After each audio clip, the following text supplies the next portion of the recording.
everything's perfectly all right now. We're fine. We're all fine here now. Thank you. How are you? Everything is fine here on Detention Block AA23, a Star Wars podcast. I'm Mike, joined by Bogey, here to talk all things Star Wars with all you fans out there. Specifically, talking Maul, Shadow Lord, and we'll get to that in a minute here. If you're listening to us right now, hit that subscribe button, like, comment, rate, review, all the above. We greatly appreciate it. Any little thing you can do definitely helps us get our channel's name out there amongst all the other Star Wars channels, which there are quite a few of them. As a reminder, once we hit 200 subscribers, we'll get a prize giveaway. Make sure your name is public so we know who to enter in the drawing. And when we hit 500 subscribers, we will do a Theory Saber lightsaber prize giveaway. So you're not going to want to miss out on that one. We'll throw in Bogey's lightsaber, and it'll be fun. We'll have it live. We'll do a drawing live and everything. Looking forward to handing out some stuff for everyone. Yeah, glad to have you back, Bogey. I know. He's I been know. dying to talk Maul for weeks and weeks, but the T Wolves and the Wild keep landing on the wrong days. It's the benefit of having two teams in the playoffs is you get to watch them, but then the setback is it takes up all your evenings, I'm sure. Yeah, And when they're they when West Coast or not West. They're the not. what They're on Western different time zone, Western time zones, and it's like you're up late hours trying to. games don't start till almost 9 o'clock at night, And and I then get they it. go. Like if my Packers were in a playoff game, I wouldn't want to miss a playoff game. So, totally get it. We're big sports fans.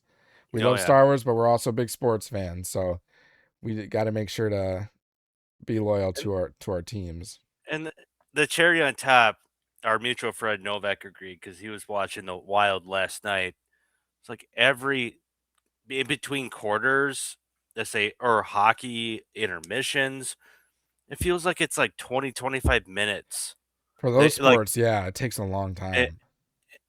but it's the same thing with basketball. I mean, like tonight, it felt like halftime was almost like 35, 40 minutes. Yeah. And it's because all they do is just run commercials and commercials and commercials and commercials. And it's just, Well, and hockey it's intermissions are definitely longer than the actual periods, I feel. really, you think so? Okay. I think I, so. I might have to time it Well, tomorrow. there's not much stoppage time in hockey. I mean, there is, but it's not like much commercial timing in the middle of the periods. So they make it up at the end of the periods in the intermission. And of course, they've got to clean the ice after each period. So I swear, like, I know it's 20 minutes of game time for a period, which turns out to be like 25, 30 minutes of actual time. But the Yeah. intermissions are like 30 minutes in themselves as well. Yeah. No, I totally agree. I'll time the hockey game tomorrow. Okay, to do it. I mean, and every once in a while there'll be like a TV timeout during Mm-hmm, the period mm-hmm. during the period because I've been at the game and I'm like, I'll ask like whoever I'm with, I'm like, is there a timeout or what's going on? And all of a sudden here comes the shovelers. They're shoveling the ice. So I don't know how, especially when it comes to playoffs. I feel like they'll milk any Oh, opportunity for sure. to have more because you have more people watching, so you're going to have more Viewership and to broadcast all these commercials and yeah, everything. potential customers. Yeah, so that. But anyways, yeah. But good luck to your Timberwolves. Good luck to your Wild. Thank you, I am thank you. not a dedicated fan, but I mean, I'm a Bucks fan and a Chicago Blackhawks fan. But I have no ill will towards either the Timberwolves or the Wild. I can root for them. Vikings, on the other hand, I will never root for the Vikings. That's where I'll draw the line. Oh, he's got his Vikings blanket right there. My Vikings blanket. And I do own two Wild shirts, so I do have a little bit of, I won't say commitment, but investment. I invested maybe $30 into the Wild. So, um, I was gonna say otherwise, if it wasn't for the Wolves playing, I would have tried to find one of my Star Wars shirts. But you on the other hand are doing it the right way. yeah, Made I gotta May pay the tribute 4th too. May the 4th be with you. I know it's probably, what time is it? Okay, so it is still in California, May 4th. So this is still There you go. on the West Coast, California, Oregon, Washington. It's still May the 4th be with you. So gotta love Star Wars Day. It's a big day to all of our, this fanship. It's our day. So I hope everyone enjoyed their May the 4th, doing whatever it is you enjoy doing. I know I did. I had the movies on in the background as I was taking care of my 2 kids. One of them was sick, but I'm like, I got to do something Star Wars. So I dressed them up in Star Wars shirts, and then I had the Star Wars movies in the background. But happy May 4th to everyone, and I hope you guys enjoyed the day. I know Bogey did because his T-Wolves won. So, and now we move on to Revenge of the Fifth. So we got more time to celebrate. So that's good for the Wild because the Wild lost their game. So it's revenge time. Well, so now the Wild will win. Yeah. But what a day. Yes. Right? What a day. The biggest thing for May the 4th, yeah, is Maul. Star Wars, yeah, Maul. But outside of that, Star Wars news. Yep. There was, I think, another trailer or 2 dropped for Mando and Grogu. That looked. It made it look a little more promising. Good. I haven't seen it yet. Okay. So, no spoilers on it. Not that there's no spoilers. But yeah, I haven't seen it yet. But I know there is one. Okay, so that's good to hear. It looked a little more promising. Apparently. Oh, you haven't seen it either?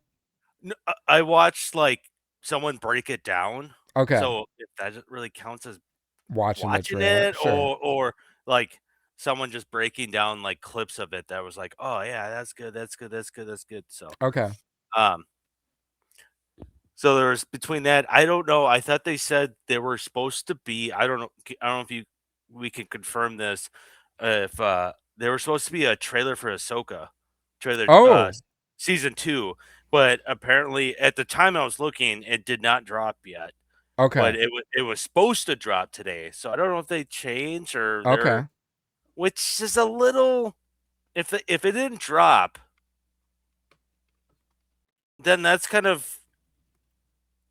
Were they still doing edits and they're like, pull it. We're not going to show it today. Maybe. Okay, so yeah, it says fans eager for season 2 trailer. Social media is ablaze with fans manifesting, demanding, and hoping for the season 2 trailer drop on May 4th. But nothing dropped.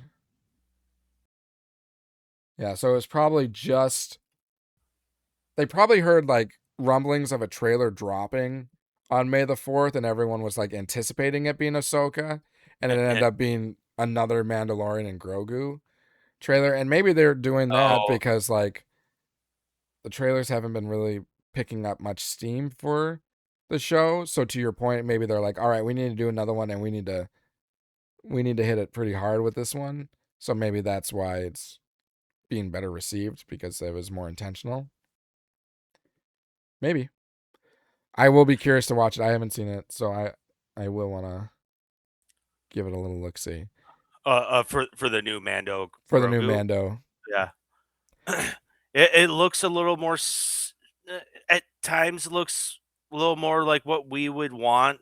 Something out of something more serious, because we talked about the previous just looked more silly at times. Yeah. So, I don't know. And also Dave Filoni, now that what's her name, Kathleen Kennedy is now gone. Yeah. And is it confirmed Filoni's in charge now? Yeah, he's in charge. Okay, that's what I thought. There's a lot of rumors that if this Mando and Grogu movie doesn't pan out, it's done. Like the Mando, Mando's done. They're not going to invest any more money in making shows, movies, whatever with the whole Mando sure story arc. Sure. Which is oh man, that's why it's you kind of well, should they have made this a show? It should have been a show. I'm going to say so, I feel even before watching it, it should have been a show. It in my opinion, like The Mandalorian is great. Like, first 2 seasons is fantastic, but I feel like The Mandalorian isn't. Yeah, Yeah. season Season three. 3 is what's making everyone kind of nervous about this movie. But at the same time, The Mandalorian is a character fit for shows like television. Yeah. It's Yeah. not a big screen character, in my opinion. Like, there are more. I mean, Luke Skywalker, Darth Vader, Darth Sidious or Emperor Palpatine. Like, those are characters at a level of those are high stakes characters that belong on the big screen. Mandalorian. Now, you could argue Ahsoka, on the other hand, could fit the bill for someone that would be good for a big screen. But Mandalorian, he's more of like a sidekick character. He's got an interesting story. But it's great for television, not Right. the big screen. Right. Similar to like the Solo movie. Like, maybe instead of the Solo movie, it would have been better as a show. Things like that. Because, like, I also think of like the Marvel movies and stuff. Like, you've got your main big characters. Tony Stark, Captain Rogers, Captain America. Yeah. Like, you take. Okay, so I was watching something earlier. They were talking about, like, can Star Wars really thrive on the big screen anymore? Yes. Outside of these, like, but you can't have. That's because look at how Marvel's not doing so well.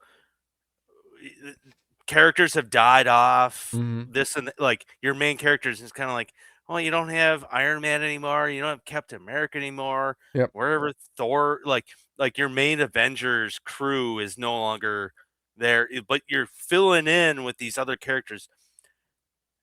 In this podcast, they were talking about, can Star Wars still thrive, but without having reference Darth Vader, without referencing Han Solo, without referencing Leia, without referencing Luke Skywalker. Like, you think there's a possibility to still, yeah, I think there is. Expand, and because it seems like they've not been doing too well. Yeah. Without those characters. Yeah, and that's both good questions. I think those two have to be separated, meaning, can Star Wars live on the big screen? Yes, I think it can. At the same time, I don't think Disney and Lucasfilm have been producing the product that is qualified good enough to hit the big screen. So I think those are two separate categories, but they converge. I do believe for sure that Star Wars can still live on the big screen. I think it was created for the big screen, but I think the way they have to do it, I mean, if we want to use like Marvel as an example, because you have your individual story character arcs, you've got the Iron Man movies, you've got the Thor movies, you've got the Captain America movies. Those movies worked because you had such rich history that already existed for those characters in comics, books, stuff like that. Like, people already knew of those characters, so you could have them in a movie trilogy of their own and they would stand out. Now that you don't have those characters anymore, you can't have a movie about, I don't know, what's you couldn't do it of, like, well, maybe you could do Loki, but you can't do it of like Ms. Marvel, or you can't do it of what's the Shadow Knight guy? What's his name? Oh yeah, Moon Knight. Moon Knight. Yeah, I was gonna say White Knight. Right. No, Moon Knight. Moon Knight. You couldn't have like a movie trilogy of Moon Knight specifically. Sure, there is, prior content of him, but he's just not at the level of those others. The only way you can move forward with Marvel movies is it has to be those Avengers movies, when all your other, sub characters are coming together. So in the same way, that's how Star Wars has to work. And it's how it started too. You had the original trilogy. You had like the main focal points in that history. You had the fall of the Galactic Empire, and the fall of Darth Sidious and Darth Vader, or the redemption of Darth Vader. So if you want to move forward or go back, you have to hit those key Avenger moments in Star Wars. It's not going to work as like a Mandalorian movie. You can't have um a Rey movie because Rey doesn't have a rich history. You can't do like a Poe Dameron movie or a Finn or even maybe a Kylo Ren. You can't have those because their history just goes back a couple of years to when the sequel trilogy came out. You've got to have some major event. Now, they would have a little more flexibility if they did like Knights of the Old Republic age. If you do Darth Revan, you've got a rich history of Darth Revan. You got a rich history of Darth Bane. You could do those individual characters, and I think they would get received well. But so all in all, I think there is potential, and Star Wars can succeed in the big screen, but you just got to do it right. You've got to have it to be more universal impact. You got to have it galactic empire, impact. Like I'll even say with like Kathleen Kennedy when they had like the High Republic, I think they had the right idea of how to like approach The direction. the direction. Like that's more grandiose, but the execution behind it was terrible. Yes, totally It was agree. really bad. And they put a Totally lot agree. in the books because that's what they were relying on. But people these days, I mean, people read and they listen to audiobooks, but like it's more TV shows or movies that people want. More people want, I will say. People don't have time to sit down and read or listen to a book.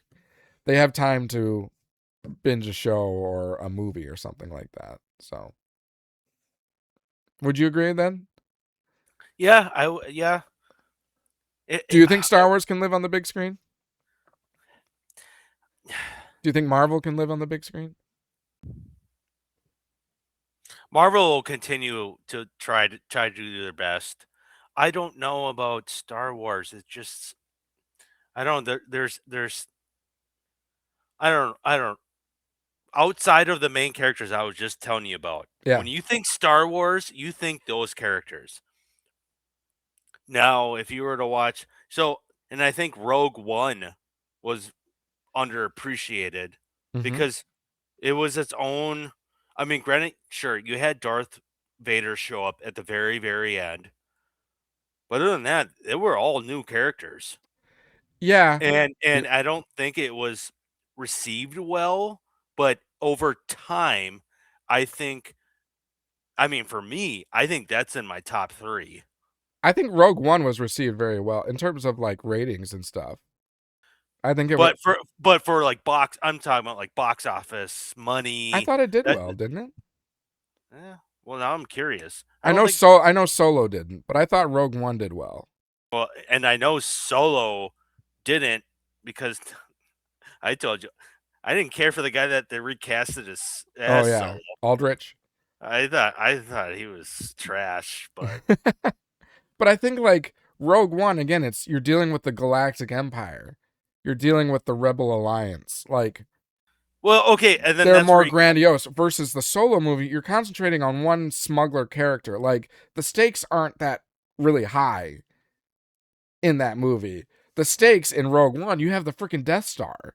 You're getting the plans for that yeah, for the Galactic Empire. Like it's yeah, apples yeah, and oranges when you're yeah. comparing the stakes here. Yeah, when you bring that up, okay, no, yeah, okay, yep, no, And I that's can see why your point. Andor I can show see, did very well because again, it's the Galactic Empire and the Republic versus like a so show like Book of Boba Fett. Like people thought Boba Fett was a badass, but he's just kind of a bounty hunter in a larger world. The stakes aren't as high. Again, nothing against Boba Fett. I freaking love yeah, Boba Fett, and there are yeah, some good no, yeah. episodes in that. But I don't think that would have held well as a movie. That's just what I'm trying to say. But I'm saying, like, where can you create a movie that's I'm trying to because you keep bringing up you're bringing up points that I'm not thinking about. But yeah, where do you if you were to make a new Star Wars movie outside of you know no Empire, let's say if you're gonna have a Jedi, maybe there's one or two in the movie or something, but they're brand new. You get what I'm getting at? Where Yeah. it's just like a whole new. Someone was making this reference, which yeah, I'm a nerd when it comes to sci-fi, but they talked about Star Trek, Hmm. the original series, and then they went Star Trek Next Generation, whole new cast, Yep. whole new concept. In a way, I mean, yeah, it's space exploration, but can Star Wars do something like that, or is it not going to succeed if you can't bring back or reference the Empire? Yeah. Well, You, when you, when you're creating something entirely new, it can succeed, but it more relies on a focus on the actual storytelling, and it's got to be high stakes. I mean, oh yeah, look at Star yeah, Wars, and yeah. like Star Wars. When the first movies came out, the thing that makes Star Wars unique is usually movies are created based off of books or series or stuff like that. So Comics. they Yeah, have source yeah. contact they can pull source content they can pull from. Star Wars didn't. Star Wars is a movie trilogy that was original. And if that can succeed, then something else along the Star Wars world can succeed. What's important is that you actually pay major focus to the story that you're creating, which makes it hard to have faith when like George Lucas is no longer the one creating it. And that's why people have hopes that like Dave Filoni, because he has the skill set for storytelling, that maybe he can start leading in a direction versus Kathleen Kennedy. Um, but I mean, and I say there's no source content. There is. It's all expanded universe for like old Republic type stuff. I mean, that's not really canon. Some of it, I mean, Darth Bane is canon. Revan is technically canon.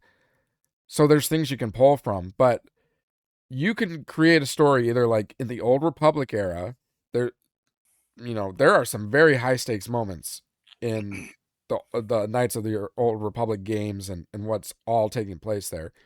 On top of that, you can go way back to um like the fall of the Sith, how that all happened. Um I know they were even talking about a movie about the dawn of the Force.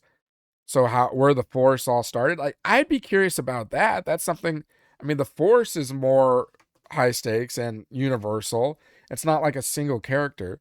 So how did like the Force get introduced, and how did the formation of the Sith and Jedi and all that transpire? Like those are the things that you should be looking at to create new stories, I think.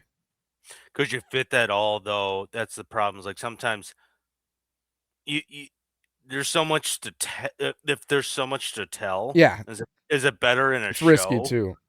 versus a movie that where you're like, well, 2 hours, 2.5 hours, that's all we got to tell all like Well, the way I don't I that's get why I your feel point. I feel like it's so hard to be a Yeah. movie like producer, director, whatever screenwriter. Like it's like, wait, so you want me to tell this, and make up a script? I don't know that But I you also get. feel like so many like shows now are just like movies or trilogies that they just expanded out longer. That it's more for marketing and whatnot, that they can prolong the hype and everything versus like when you look at the actual time frame that you're encompassing, Hmm. it's equivalent. I mean, like I think just the Maul show that we just got, that could have been just one or two movies. It really could have been. I mean, it could have been. It would be an animated movie, but what's the difference between 10, 25-minute episodes and a movie or a movie trilogy? You know. Yeah, no, I So, totally get your point but I because think the other struggle is that the whole going to a movie, that whole concept has been dwindling. I don't think it'll ever go away, but there's a lot less interest in going to the big screen to watch a movie. People would rather just watch it at home. I mean, if, yeah, And if people are no, watching at home, they would probably prefer it as a show versus an actual movie. And that's another problem. I think the podcast I was watching, they were talking about too. Like, if it wasn't for COVID, would would we be getting shows or more movies? Yeah, we And would probably have a more hefty. I mean, it'd probably be still transitioning to shows, but we would probably have more movies than what we currently have. because they were reminding everyone about the Obi-Wan was supposed to be a movie, Yeah, it's supposed to be a trilogy. and look where that went, and it looked like it kind of, I don't know. My thoughts, like, of course, is like being Uncle Ben here.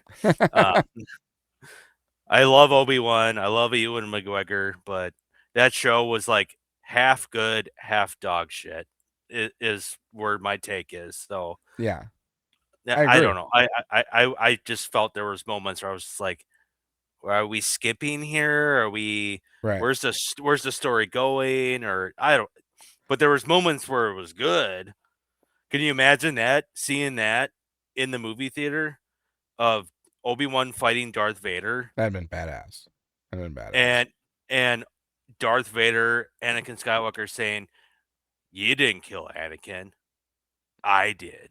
Yeah, Like that deserved the big screen.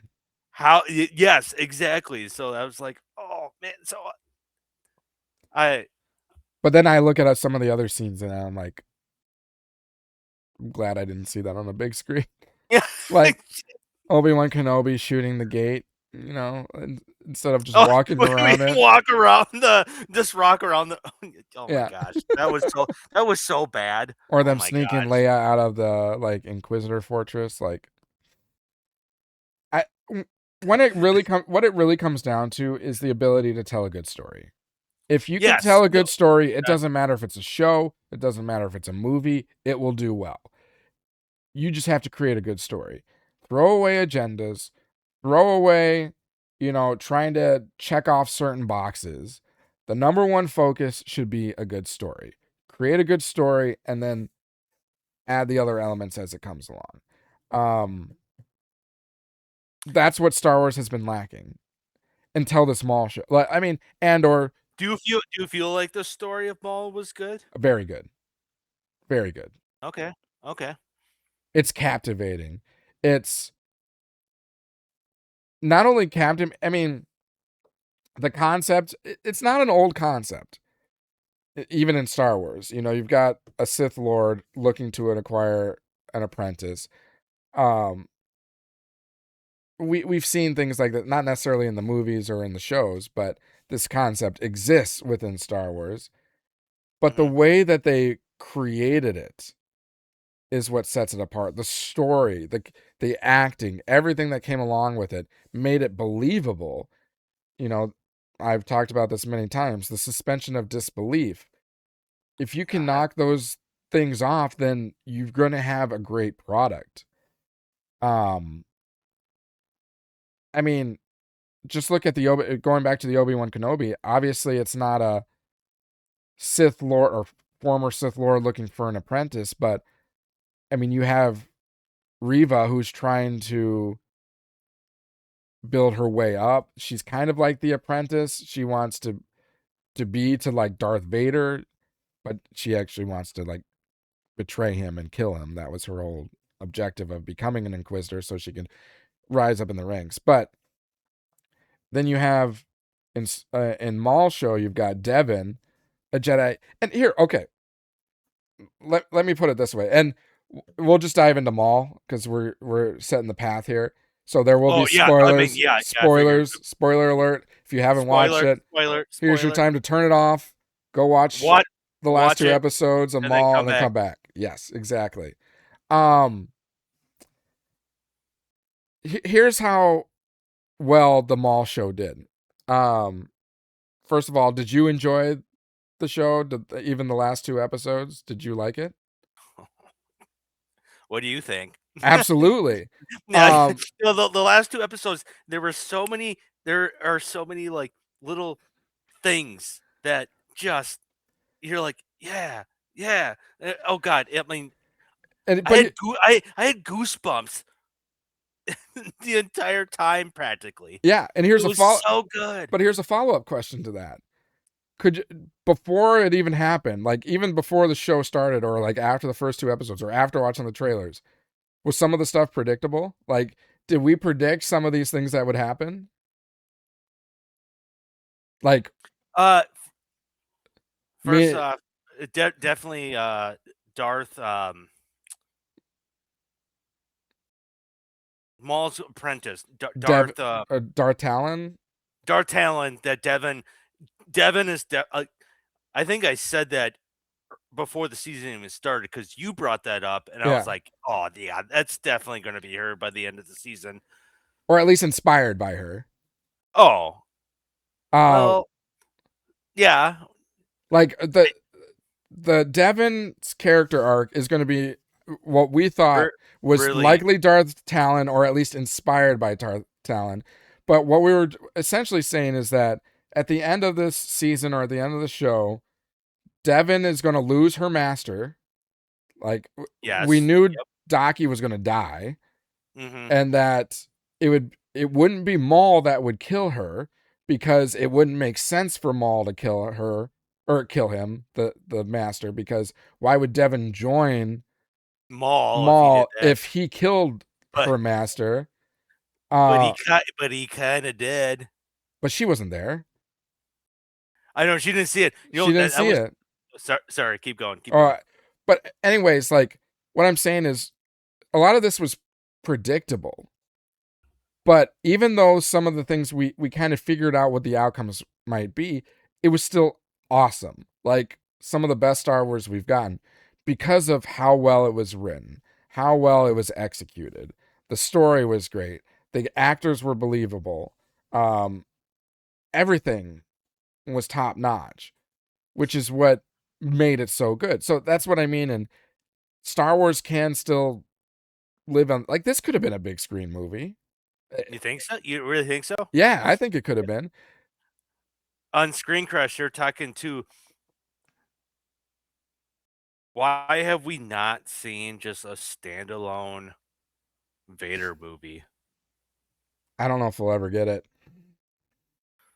There has to be a time where he was like in hiding but quiet, but doing stuff like this, where the Emperor just tells him like the Inquisitors can't get this shit done. I'm sending you. I think, yeah, I agree. I don't know. So when I was watching another podcast, someone was like, "Why have we not?" The live action moments of Vader have been so good Mhm. outside of the the OT series. But you get what I'm saying? Like, why Yeah, hasn't? Because every time he shows up in live action for like a brief moment, specifically Rogue One, you're just like, how do we not have a movie because like a I think a lot of what goes into what makes Darth Vader's character so captivating and great is the mystery behind him too. when that's the That you best don't part? get much of it, because even in the original trilogy, I forget what the breakdown is, but he only has like 7 or 9 minutes of screen time. He's barely in it, but That's he's all you like, need. it's all you need. And like, Hannibal Lecter, man. but even in this mall show, like, the whole time you're like, is Darth Vader gonna show up at any time? Like, if Hey, man, if the I call show I is Darth Vader, if the show is Darth Vader, what are you looking forward to? What is going to be the big reveal? You yeah, know, you've got like the ace in your hand, like out on the table. Then yeah, there's nothing else to yeah. like ooh or ah. I mean, I'm sure there's could be something, but I don't Hey, know. did Dave Filoni do this justice? Wait till May 4th, not reveal anything in the trailer, reveal nothing.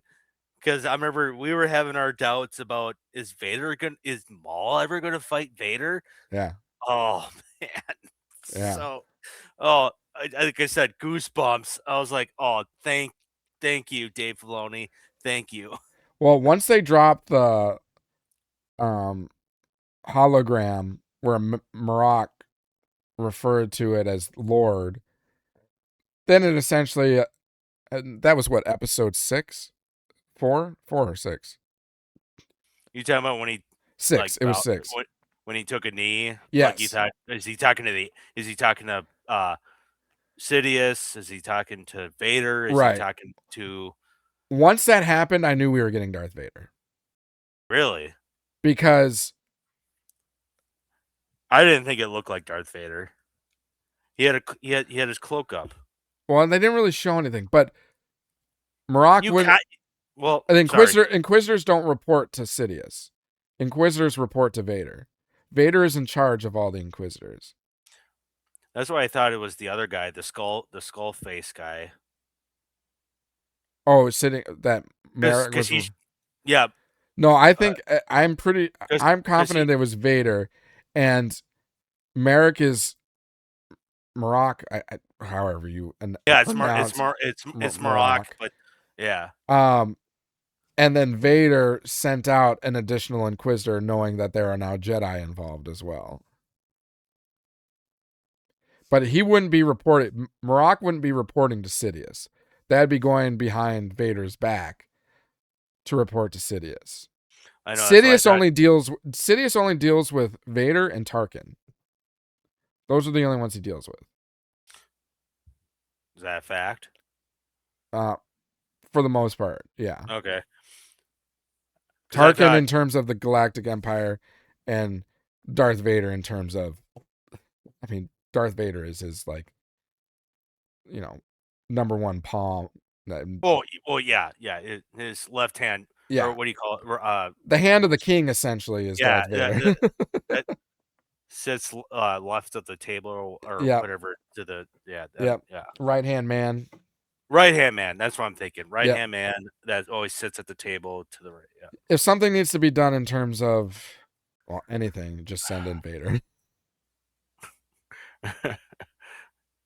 Oh man, these episodes though, I don't know how much you want to cover. I know it's getting late, but oh man, like the animation, the lightsaber fights, top notch. Yeah. I don't know. What was your thought? I thought the animation was great. I didn't get a chance to talk to. I like how there was a moment of transition, because the last time I was talking that I recorded with you, one of the Death Star or Star Destroyers showed up. Yeah. And that's where Marok and whoever. The other one shows up right here at episode 9 or 10, and you know that Darth Vader's probably on that one. Yeah. But then you saw the transition. But I love how they're still using the Republic gunships from the Clone Wars. Yeah. Wasn't that cool? LAAT series. Yeah. Yeah. But then they transition, and they also said, because I was watching someone breaking it down, how you can even tell the clone troopers don't look like clone troopers. They now look like stormtroopers. Yeah. Like their whole outfit changed. Yeah. And I was like, oh. And they're still primarily clones. I mean, there's probably some enlistees that are non-clone, but you still got predominantly clone soldiers within the stormtrooper or the early version stormtrooper outfits. But it would make sense that you're getting these newer looking stormtroopers. Yeah. Because that's Vader's ship. Yep.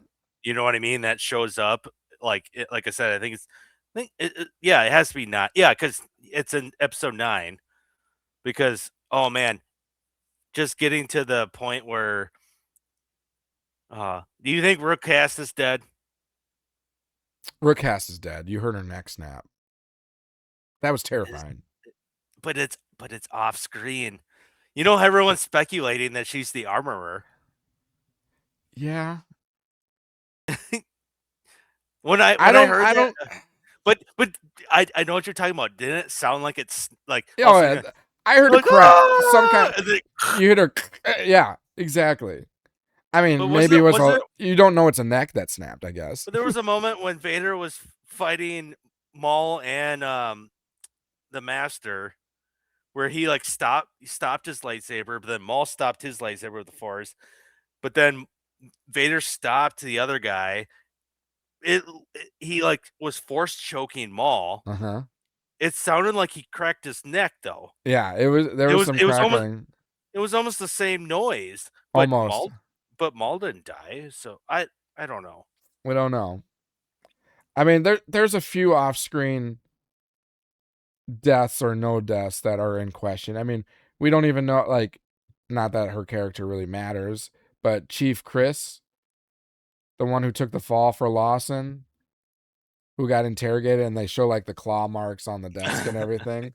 Like, Yeah. they said that they send her off indefinitely. Like, they're implying that she's dead, but you don't know. She's been transferred or Maybe whatever. she just got transferred to the prisons like that from Andor, where they're creating death Oh star yeah, parts. yeah. Lawson, you don't see him die. You only see him get shot in like the shoulder and like the leg, and then he walks off in the fog going after some stormtroopers. You don't see him die. You don't see Rook die. So yeah, I mean, they've got a few of those, but the only one that I'm questioning is, or thinking that's probably still alive, is Lawson. I think he's still alive. I think Lawson's still alive, and I still think Rook Cast is alive. I'll give Rook 50-50. I'll I give think Lawson 75-25. There's no way they would off her that quick. I don't. That's a good question though. That's a good debate. Because Like I guess what's the whole plan for Maul? How many seasons are you gonna do? I mean, I don't know. I just feel like what if those two find each other and find a way off planet to meet up? Lawson wants to reunite with his son, and Rookcast wants to reunite with her loved one Maul. yeah, I don't know if Maul's gonna have any more interest in her. Because we bring in Drayden Voss, so now we're gonna start the Crimson Dawn area. So now he's going to be an underlord.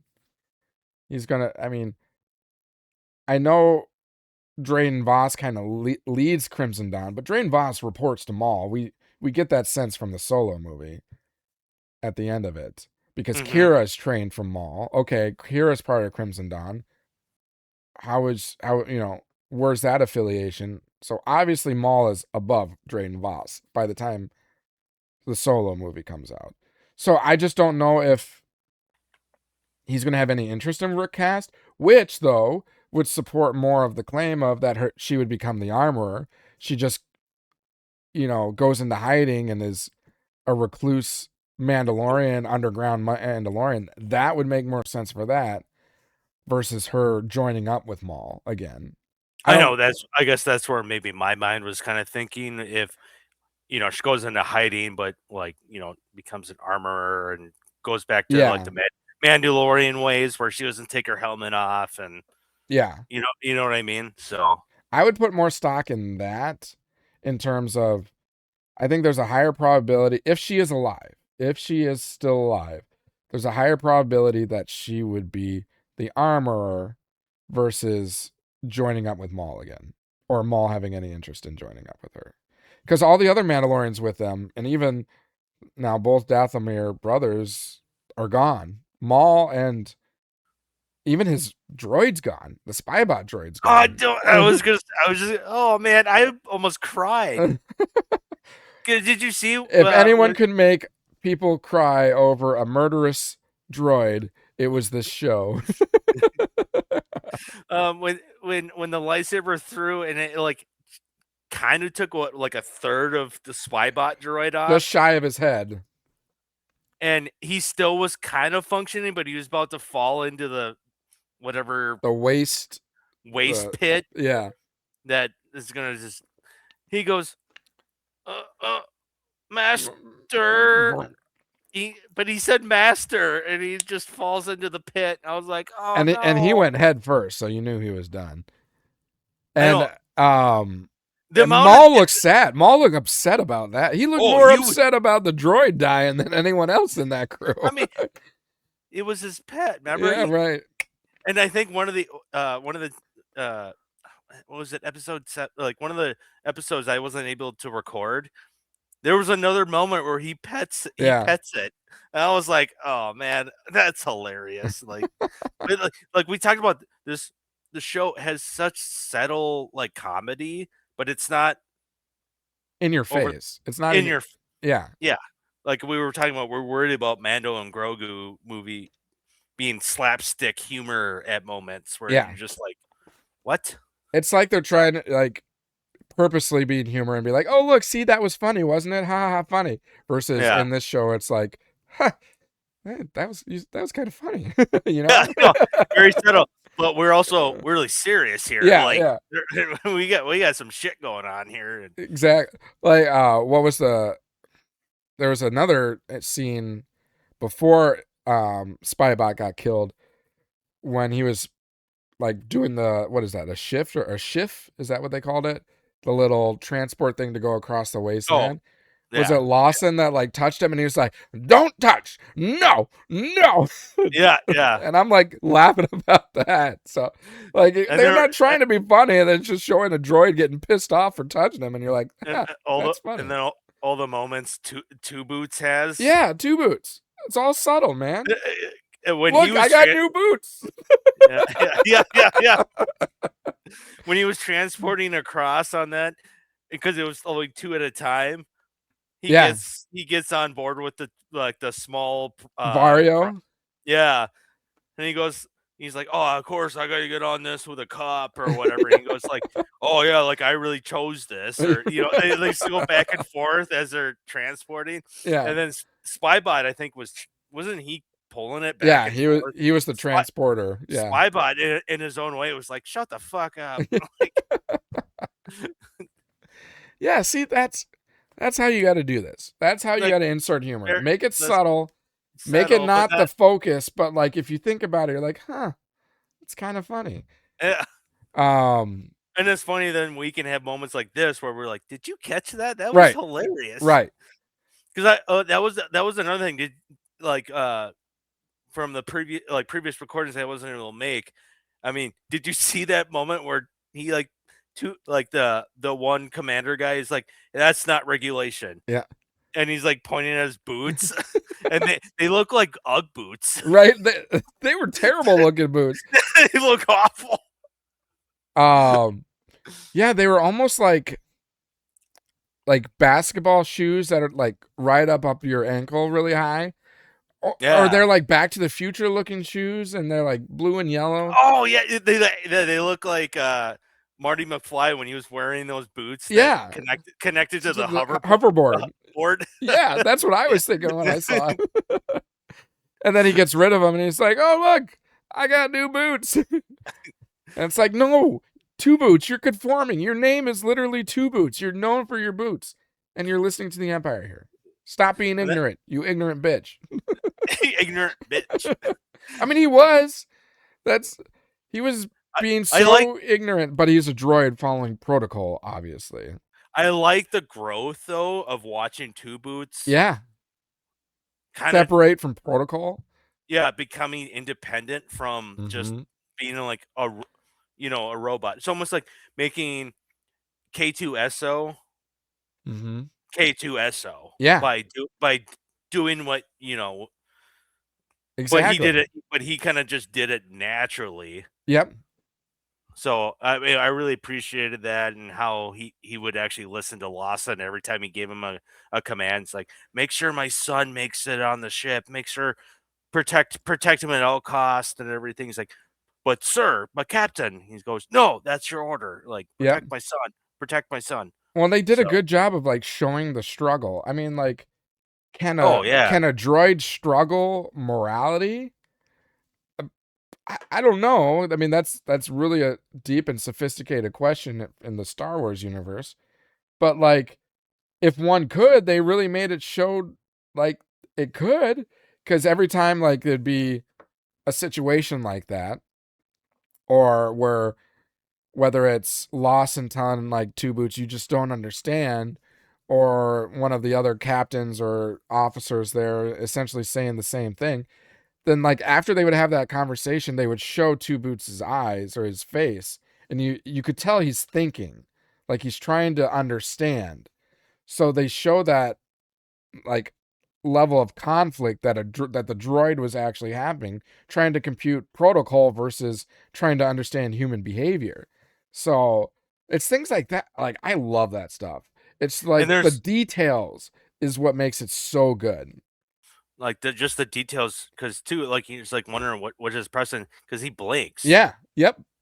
And that Dro- accentuates his thinking. Like, yeah, exactly. yeah, yeah. So I mean, so two boots, awesome. Uh, let's get to Maul himself, because I think when he fought was he fighting the Inquisitors, or when did he get or no, when he was fighting um Docky and Devin, he got originally injured, and right? and got like kicked in the leg, and Yep. then his one of his brothers or whatever is like trying to fix it. I find that interesting that he can feel it when Yeah. it's robotic legs. He goes, ow, ow, ooh, like when they're like Yep. whatever. And but then when he fights Vader, Vader hits him in the side, and he goes, oh, and he got really pissed. Yep. You know what I'm talking about, that Yep. scene? It looked I like a thought that was, chunk out of his leg was taken just from this yeah, air. because then he was limping the whole way, Hmm. and I was like, part of me is like, okay, can you explain a little bit more? Was like when his legs were put together, like he has feeling and mechanical legs, Um, or was that ever, or is this kind of new? no, it's I don't know if they necessarily specified on it, but if I'm thinking correctly, it was dark magic that helped played a part in these legs. Um, so who knows in the what do you call it, like spell or however you want to refer to it to the black magic, maybe it allows for like a sense of feeling for the legs. Or I mean, like Luke Skywalker, when he got the new hand and he gets pricked, then he was feeling that. So maybe the technology, well, not maybe, the technology exists for them to be able to feel, even though it's not human, it's mechanical, but you can still get the sense of feeling. So one of those probably plays a Okay, part in that. I don't know if you had any insight of like when he got his legs. Because I I haven't seen those episodes when he gets his mechanical legs. you If there was if there was any more insight, because everyone was referencing, it's like, well, technically you could still have feeling if it connects it just right. sure, And it's like and they referenced that scene with Luke Skywalker having feeling in his hand, even though it's a mechanical hand. right. Well, after he got chopped in half, he went through, I believe, 3 sets of legs. The first being like the six This, legs, insect this, legs, the spider yeah, looking ones.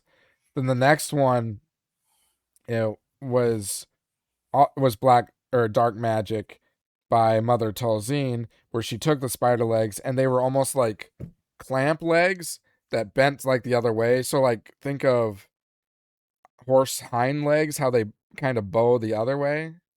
Does that make sense? oh yeah, yeah. I think I've seen that And then clip. they have Yeah. clamps under them, so he can like grab like to a ceiling and like hang upside down using it because they're like large clamps. And then after that, we see him get the legs that he currently has, which Was through the dark magic of doing. it might have been dark magic as well, but it's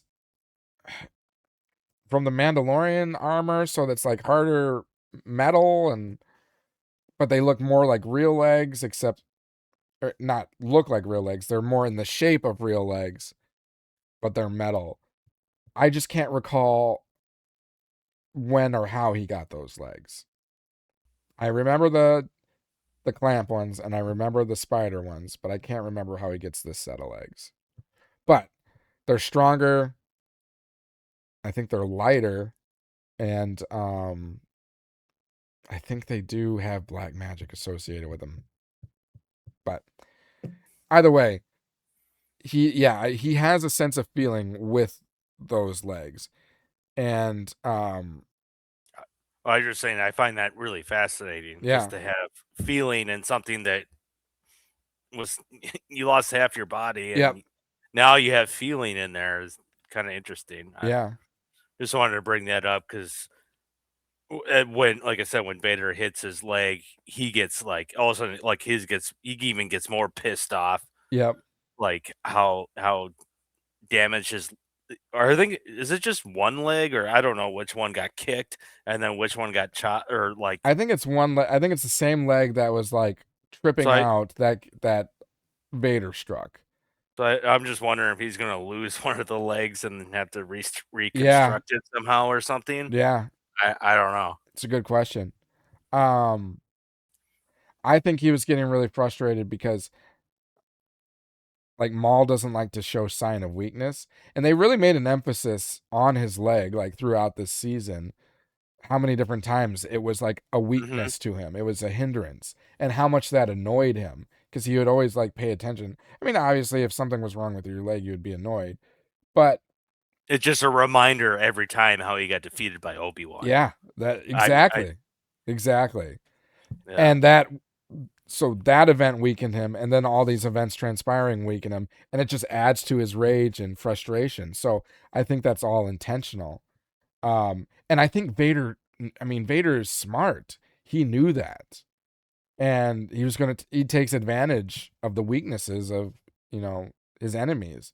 So, I mean, I think we were talking about this. Maybe we were about how when Maul is fighting Devin or Daki, it's almost like he's toying with them. Like he's more powerful than them. And we knew that Maul wanted Devin as an apprentice. So he's not going to kill her. So he's just kind of like toying with her a little bit when they fight. I think that's what Vader was doing with, like, I don't even think we saw Vader's true potential in these fights. And he was just like barely doing anything. He seemed like he was completely comfortable. At one point, he's like taking on three other Force saber wielding Jedi, former Sith. I thought that was sick. Yeah, And there was moments where he didn't he like have his hand behind one back and he was just like I don't know. I mean, It, most of the I time he's mean, just using one. because I know that's like kind of Vader's signature thing is he'll duel as much as he can with one One hand. arm, Yeah. but then if he has to, then he'll switch to two hands. But When the anger starts kicking in, that's when he uses his second hand, and you can. yeah, And yeah, that was so cool about this show. Like, it even accentuated like the weight of the Force in his blows. Like hmm when he was hammering down, the way that they would like incorporate the soundtrack or the sound effects along with the music and just the motions. It's like it was almost like you could feel it like beating in your heart every time he was making a blow, and you're like, oh, that is so powerful. And the way that they're like recoiling back from how hard of a hit it is, they really like accentuated those details. Even blaster bolts, you get more sense of like how powerful they are. Like I remember I think it was the episode 9, or maybe it was the last one, when Lawson he's hiding behind some spire or column or something, and then blaster bolts hit it, and it almost sounds like World War II like bullets, like like you're in a war movie or something like that. And you're hmm like, that is awesome. Versus just like pew pew pew pew pew. You're like feeling the force of the impact of the blaster bolts like hitting. like yeah. Exactly. Because no, I think it's episode 10. If I have the clip up, I have it paused now, but there was a moment where they saw him, and that's when they're like in that like forest area, Yeah. and all of a sudden he came over and they saw him. They started shooting, and all of a sudden he ducked over, but part of the round cut through the tree, and it Yeah. bare almost hit him Yeah.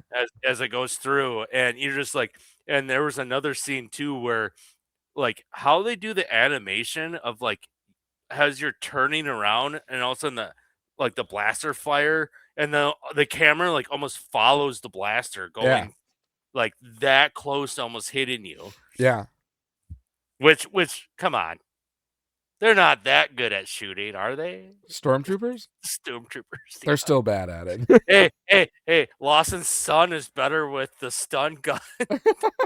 Yeah. He took out so many people in the last 2 episodes with the Well, stun setting.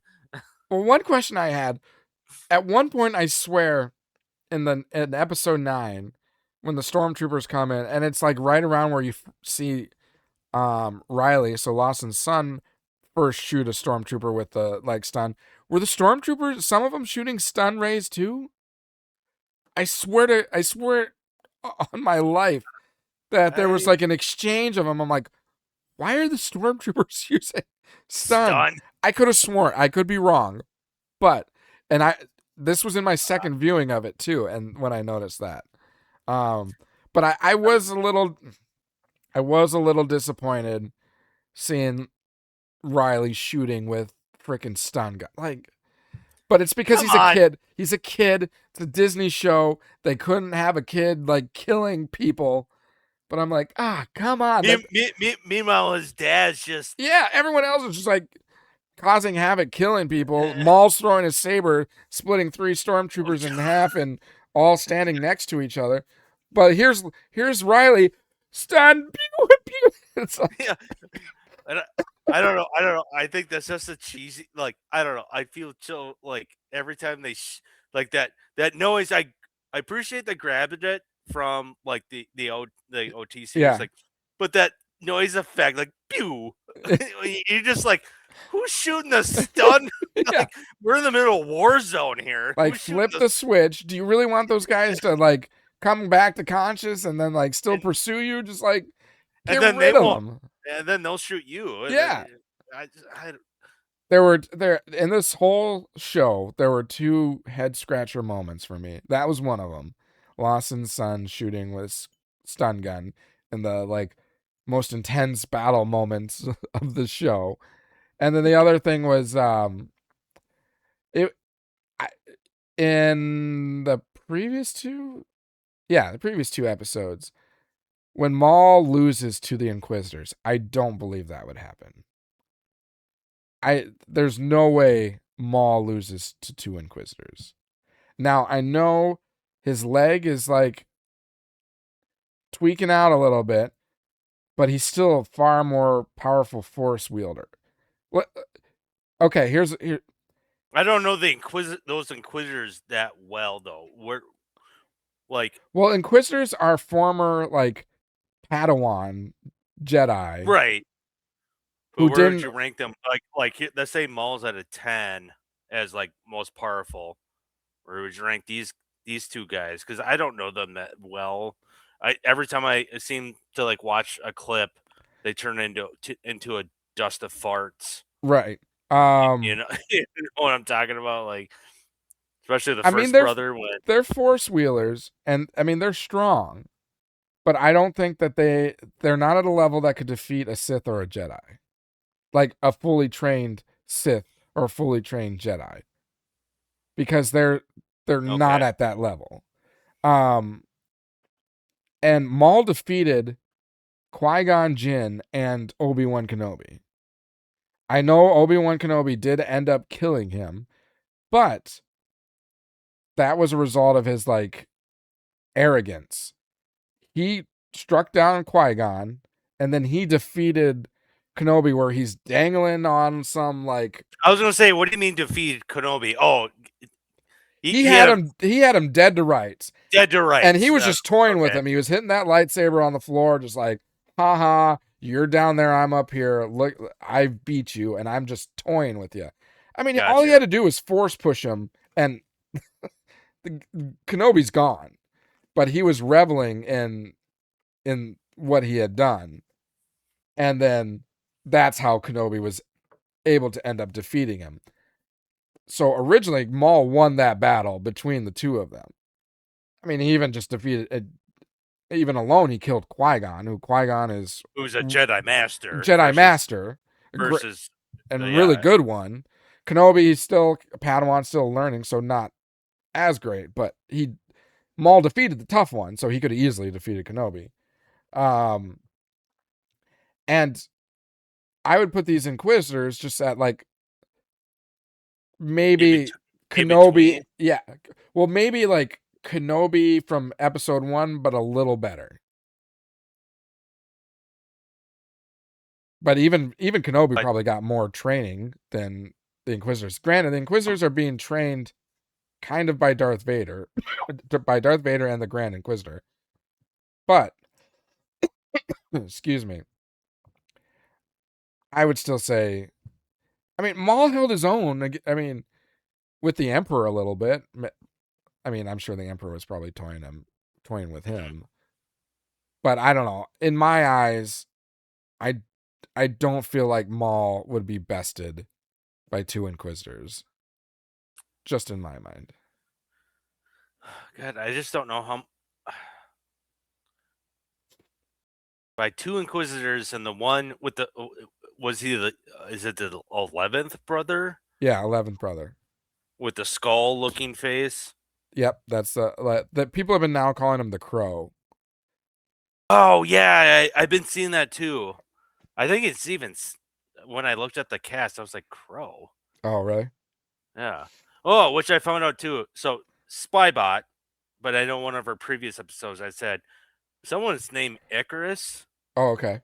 But that was one of Maul's like the skinny his skinny guy. One of the Dathomir brothers? Yeah. Okay. But the skinny one. The one that had the grappling gun or the one that or the other one. The other one. Okay. The one that lived longer.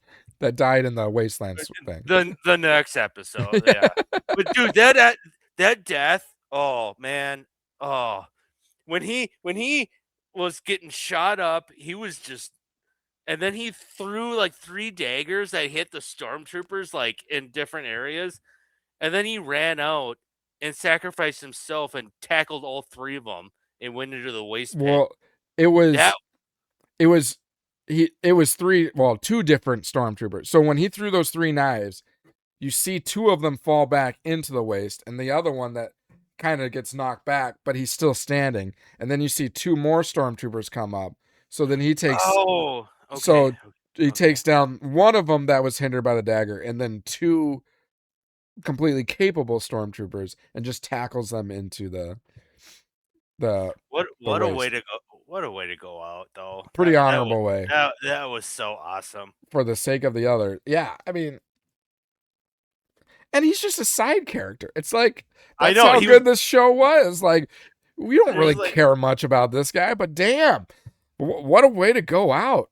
Yeah. And the other Dathomir brother sacrificed himself to save Maul in the previous episode. Because one Maul was fighting the Inquisitors. Yeah, he got and he pierced by a saber. Yeah. Hey, come on. What was her name in Obi-Wan? Reva. She's been Reva. Didn't she get stabbed in the chest 4 times? Okay, there you go again. Okay. Do you think Reva and another Inquisitor could take down Maul? No. Exactly. No. Now, I'm not saying... I just don't know about too much of these. And especially when you're the first brother. Yeah. Does that mean you've been Merrick is probably the best and it's also interesting they don't really call him first brother, he's Merrick. So it just gives the idea that he's better. So I think Marok. I think Marok is stronger than the other brother. Yeah. He's a formidable foe. And I think it's really interesting. You should look it up if you haven't seen it. So Marok actually is a character, or there's meaning in terms of King Arthur, like King Arthur's story. Marok is okay, one of the knights, I think, that fall. He becomes a bad guy or something like that. He's part of King Arthur's court. And he gets persuaded or turned by a witch, and the witch's name Morgan. And in Star Wars, Morgan Elsbeth is that Dathomir witch that has Marok as the Inquisitor in the Ahsoka show, that brought him back, that because we know he's like a fart or whatever when he gets killed. So it's like he was brought back as like using the dark witch power. Yeah, dark magic, whatever. So that correlates to the King Arthur story of the witch Morgan bringing Marok back to life or turning him to the back, something like that. I don't know the story exactly. I was hearing this, so there's some King Arthur connections, and his Inquisitor looks very much like a knight, like an armored, like swordsman knight type of character, like a King Arthur court, but obviously with his a face shield the whole time. So I'll have to look that up. Now you got my curiosity. Now you have my attention. yeah, No, so I think that's really awesome storytelling, connecting to stories that we all know from little kids, King Arthur and whatnot. Um, I'm trying to think through these. Okay, so for the first episode, or episode 9, where essentially we get connected with Drain Voss, so he's going to be their kind of like exit out of the planet. I thought Maul had some great character development situations in this episode. Things that he did that you didn't really expect that he would do. For instance, like well, because it was. I mean, telling Daki and Devin to flee, yeah, 'cause almost like sacrificing himself, but he probably just figured he can take him on, but says, go leave. I thought that was very fascinating because it doesn't seem like Maul's character to because it save was people. called. Wasn't the episode called Strange something like alliances. Strange alliances? I was going to say unexpected allies or something like that, but yeah, Closer. it was like Strange allies. the two groups getting together, like let's get the hell out of here, but we have to work together, Yep.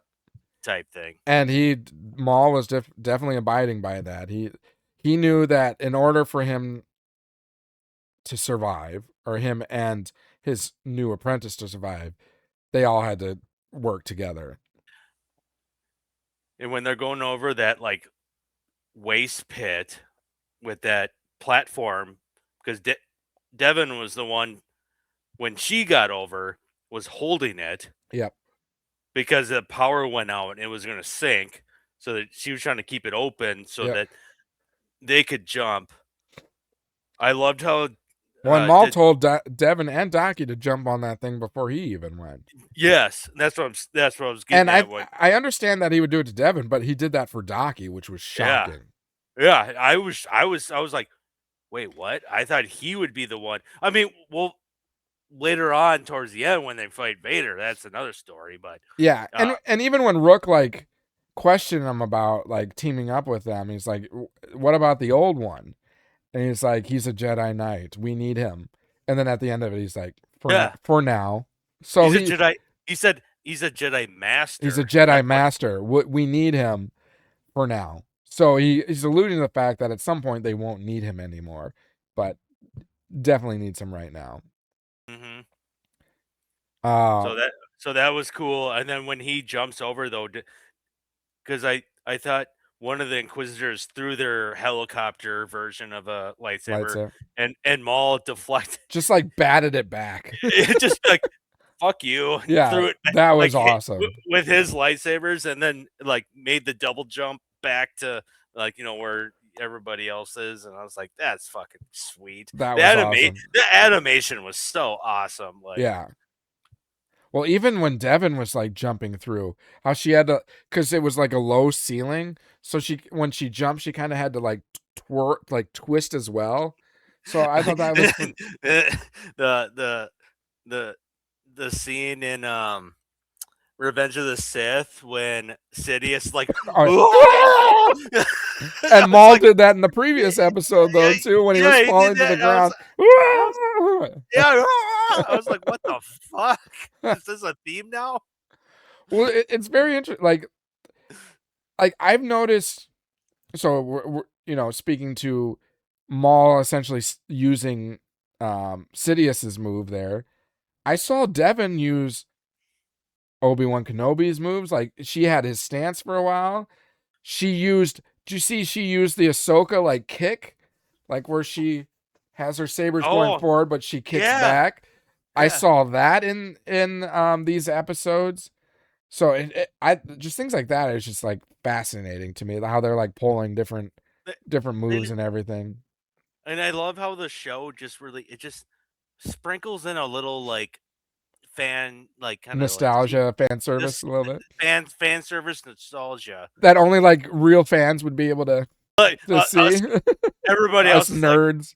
and then we're just like talking about it. You're like, we have no idea what you're talking about. It's like the GIF with like Leonardo DiCaprio. It's like, you know. Oh yeah. Well, you see that? Once upon a time in Hollywood, when he goes like, well, oh yep. That's what I picture when Star Wars fans see something they recognize. It's Leonardo DiCaprio from that That's scene. when he's like having a beer or whatever. Yeah. And he's like, woo, and he's like whistling and he's like pointing at the TV. Yeah. Like, did you guys see that? You Did see that? you see that? Exactly. Okay, I'm trying to think of that taking down the walker. That was pretty badass, and it was really cool how they kind of showed that because. I like how, Go ahead. Go ahead. I would say Lawson was like, so much for going stealth. Yeah. And Maul just like, running at him. Just I got this. I got this. But even like when you see him slice through like the leg, like in a normal Star Wars animation, you just see him slice through it and like the events would transpire. But like it was taken in consideration like the time for like the metal to melt. If you notice that. It wasn't like immediate. It took a while. And it went and then even like made another step and then like collapsed. So it's I think that's when Maul was just like, did that not work? So then he just threw it and just sliced it in half. Yeah. All I could think of when that happened is when Gimli in Lord of the Rings told Legolas after he took down the elephant, he's like, that only counts as one. That's all I can think of when that happened.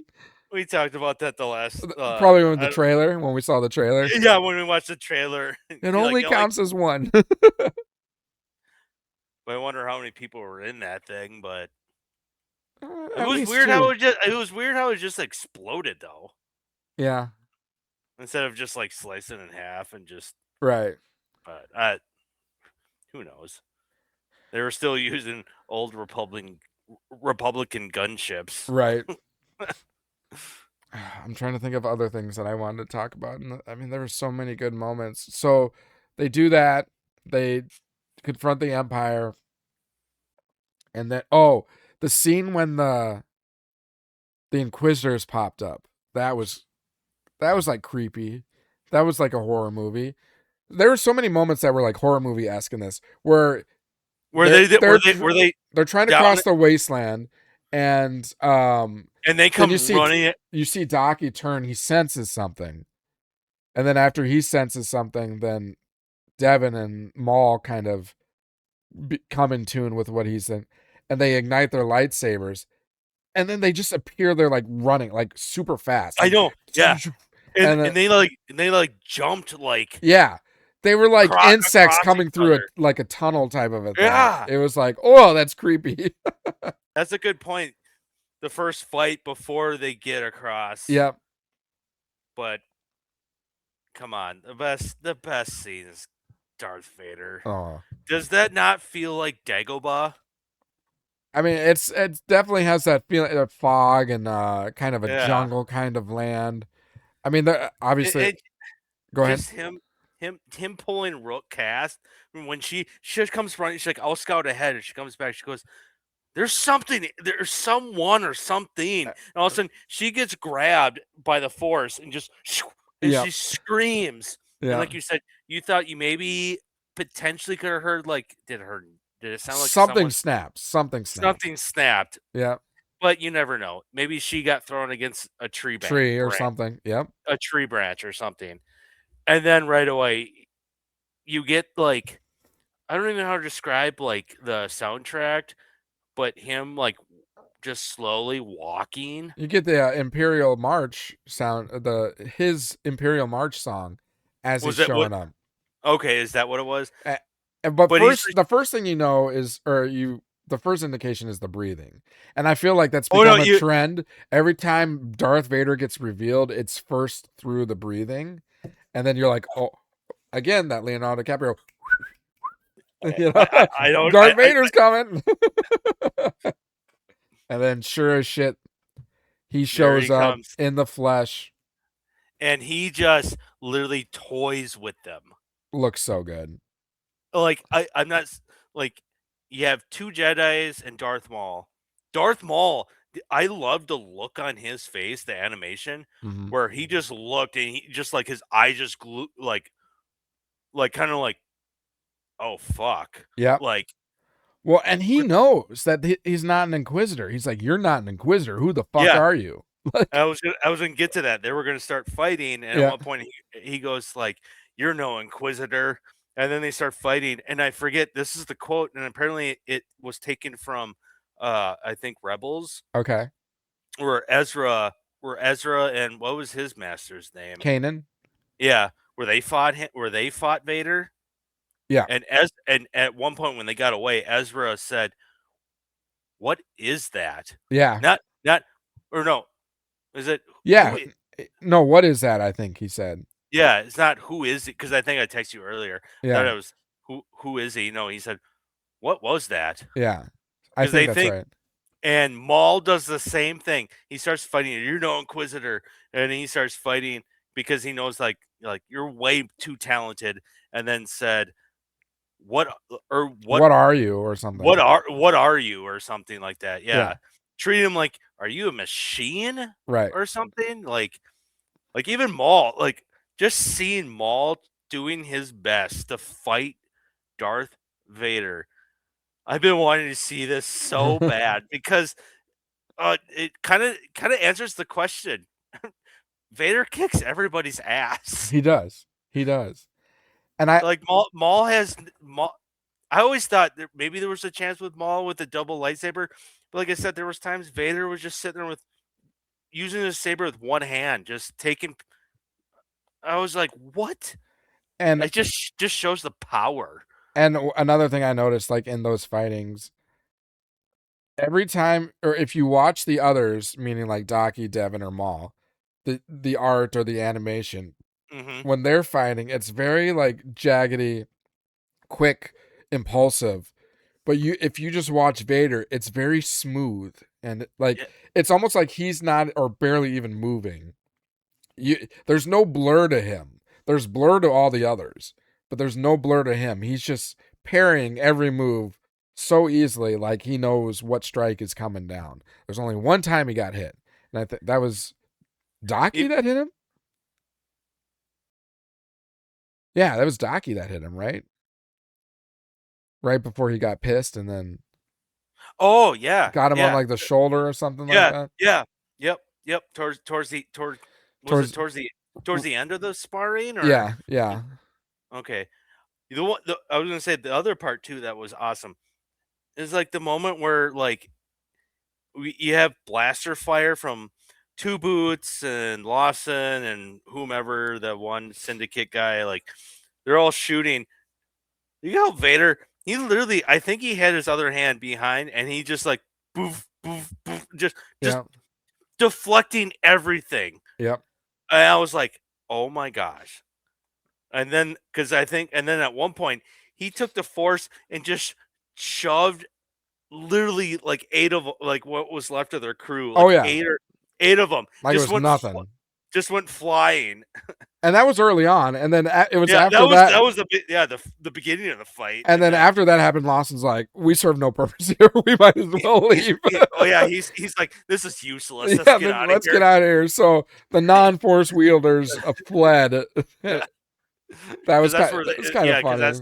I think that's how they got when they got separated, because Lawson's like, "This is useless. Let's get out of here." I felt Lawson's character was so believable. Talk about having some like, I mean, he stands no chance in this like universe against his enemies, whether it's Maul, whether it's Vader now, where the Inquisitors, even the Galactic Empire. But like, here he is, still surviving, and still has like a wit to him we're useless here. Well- Let's get out of here. It just made him so believable. Well, hey, remember we learned about him, his backstory. He was a former bounty hunter. No, Remember? that's right. Well, He with that gal that owned the casino. Renee, They were Rena, Rena. I think it's Rena. Rena. I think it's Rena. Or Rena, yeah. Yeah, But they were about like he told a story how they knew each other because they yeah, were both bounty hunters. yeah. So So there might be a love interest there. no, well, yeah, There might be adultery that took place, and maybe that's why him and his wife are no longer together. yeah. Um, Well, it sounded like it happened before he met. What's her name? Like, I don't know if they're yeah, still. I mean, those events took place before he got married, but it seems like they were still in contact. Oh, yeah, yeah. That makes So my understanding is there was something there, and it's one of Oh, those for where like they allude to it, so like kids don't really catch up on that, but adults will be like, okay, I understand what happened here. because the first time they interacted in the show, we were talking about that how Yeah, when he was trying to get some insight about different things about this crime syndicate and everything, and then she alluded, "It's like, what are you doing for dinner?" yeah, exactly. So it's like, oh yeah, Which okay. that credit to you, because you were the one that were like, I think there is something there, and I was like, I don't know. I think this is more of like um a gentleman's club establishment. So she was Yeah, looking yeah. for a client or That's what something. you, That's yeah. what I was thinking. But no, you Because were, wasn't it, that was my guess, right? It was a casino or something like that, or I don't. yeah. But you thought that there was some kind of history Oh, or yeah. a potential Me, love interest there. So you were right. meanwhile, because I brought that up too, and you're like, oh, that's the first time you've ever seen that in Star Wars. Meanwhile, he's let's say getting later or whatever. um, his son's like, Dad, are you ever gonna come home? I guess I'm ordering pizza because he saw the pizza Pizza boxes boxes. on the counter. First pizza boxes of Star Wars ever, or any kind of delivery box in the shape of a pizza. Wonder Yeah, what Star yeah. Wars pizza tastes like. What if it's just like a giant quesadilla? Quesadilla. Hina, eat the food. God. God, ugh. Oh man, good old Napoleon Dynamite. I know there's so much more I want to talk about with this. I'm trying to think too. There was like one thing I definitely wanted to like mention as we were progressing towards that fight, and I can't remember. But let alone like there was that moment then towards the end when Maul was force pushed. What was the master's name again? Docky. Daki, because they were fighting together against Vader, but then he force pushed him because there was a moment because I thought you heard the kind of like the ooh fa sa sa, Yeah. and I think someone was breaking it down in the podcast I was watching that he was either thinking there's two paths. I help this guy, or the master, and try to defeat, or we might lose. Or my ultimate goal was to recruit. So if the master's dead, then I can get her to be my apprentice. Yeah. So that's why all of a sudden, like you could tell he was like conflicted, and he force pushed him into Vader, and that's where Vader then like strikes him down. But then you get why am I blanking now? The apprentice Devin. Devin. So she defeated one, or kind of defeated one of the. Yeah, pushed him off the side. I don't know if I doubt he's dead. Well, he clearly comes back. Like, Well, we see him as like a force fart, so we don't know. yeah. So that's what I'm saying. I don't know if he's dead or not. Same with the other guy. But he ran like, away, didn't he? The other one. I think he fought him off until Maul. So this was He led Devin to the hallway where Maul was. So then you see like, Maul, led the hallway to where Vader was. Because Devin is Yeah. fighting the crow one, and then he Yeah. like pushes her or something. so that she But then ends he up in this looks, hallway, and then Vader and, comes in. and they said that it was a complete comparison to um, Obi-Wan and Qui-Gon Jinn, because she yells just like Obi-Wan did, No, yeah, no. yeah, And then that's when all of a sudden that whole conflict, Maul leaps away to try to meet up with her. Try to, because he already pushed the one guy, yeah. and then he was gonna jump, because it was like all this like temple rubber Well, and or then he, rubble. I mean, yeah. of like, and he's trying to get to her Well, to help he her. made the right choice if you think about it. Like, Yeah. he's not going to stand any kind of chance against Maul. His best chance is to go fight the other Inquisitor with Devin and take him out and then flee, Hmm. hoping that Daki can give them enough time. Now, it's a little bit of a dick move to do the force push. Like, you Yeah, could have just walked away, dude. Like, just pushed him into Vader. Good luck, dude. and did you see that? I'm Like, out. did you see that? So he force pushes Daki in the middle of them fighting. So he's still like parrying him a little bit. And then they get to a point where they're in a stance. And then Daki looks at Maul. Did you see that? Where he gives him a look. Like, did you just do that? Did you notice that at all? I thought Maul escaped right away as soon as he like pushed Daki into. He force pushed him, and then he was kind of watching a little bit. And it was Okay, like a few little parry moves that Daki did, and then there's a standstill where they're engaged, they're like defending each other's lightsabers, but they're standing still, and then Daki looks over at Maul and gives him a look. well, I knew Daki the whole time was giving him multiple looks, so I'm trying to Well, remember that. if you've got it on, go to that part, and then just wait. So look for the force push, and if looks could kill, man, that look that Daki gives Maul was like, "Fuck you." Because Daki essentially knows what's happening now. No, okay, yep, yeah, I see it now. I know what you're talking. He kind of like looks over, like, Yeah, he what the? gives him a It's like, like, what the fuck like, did you just do?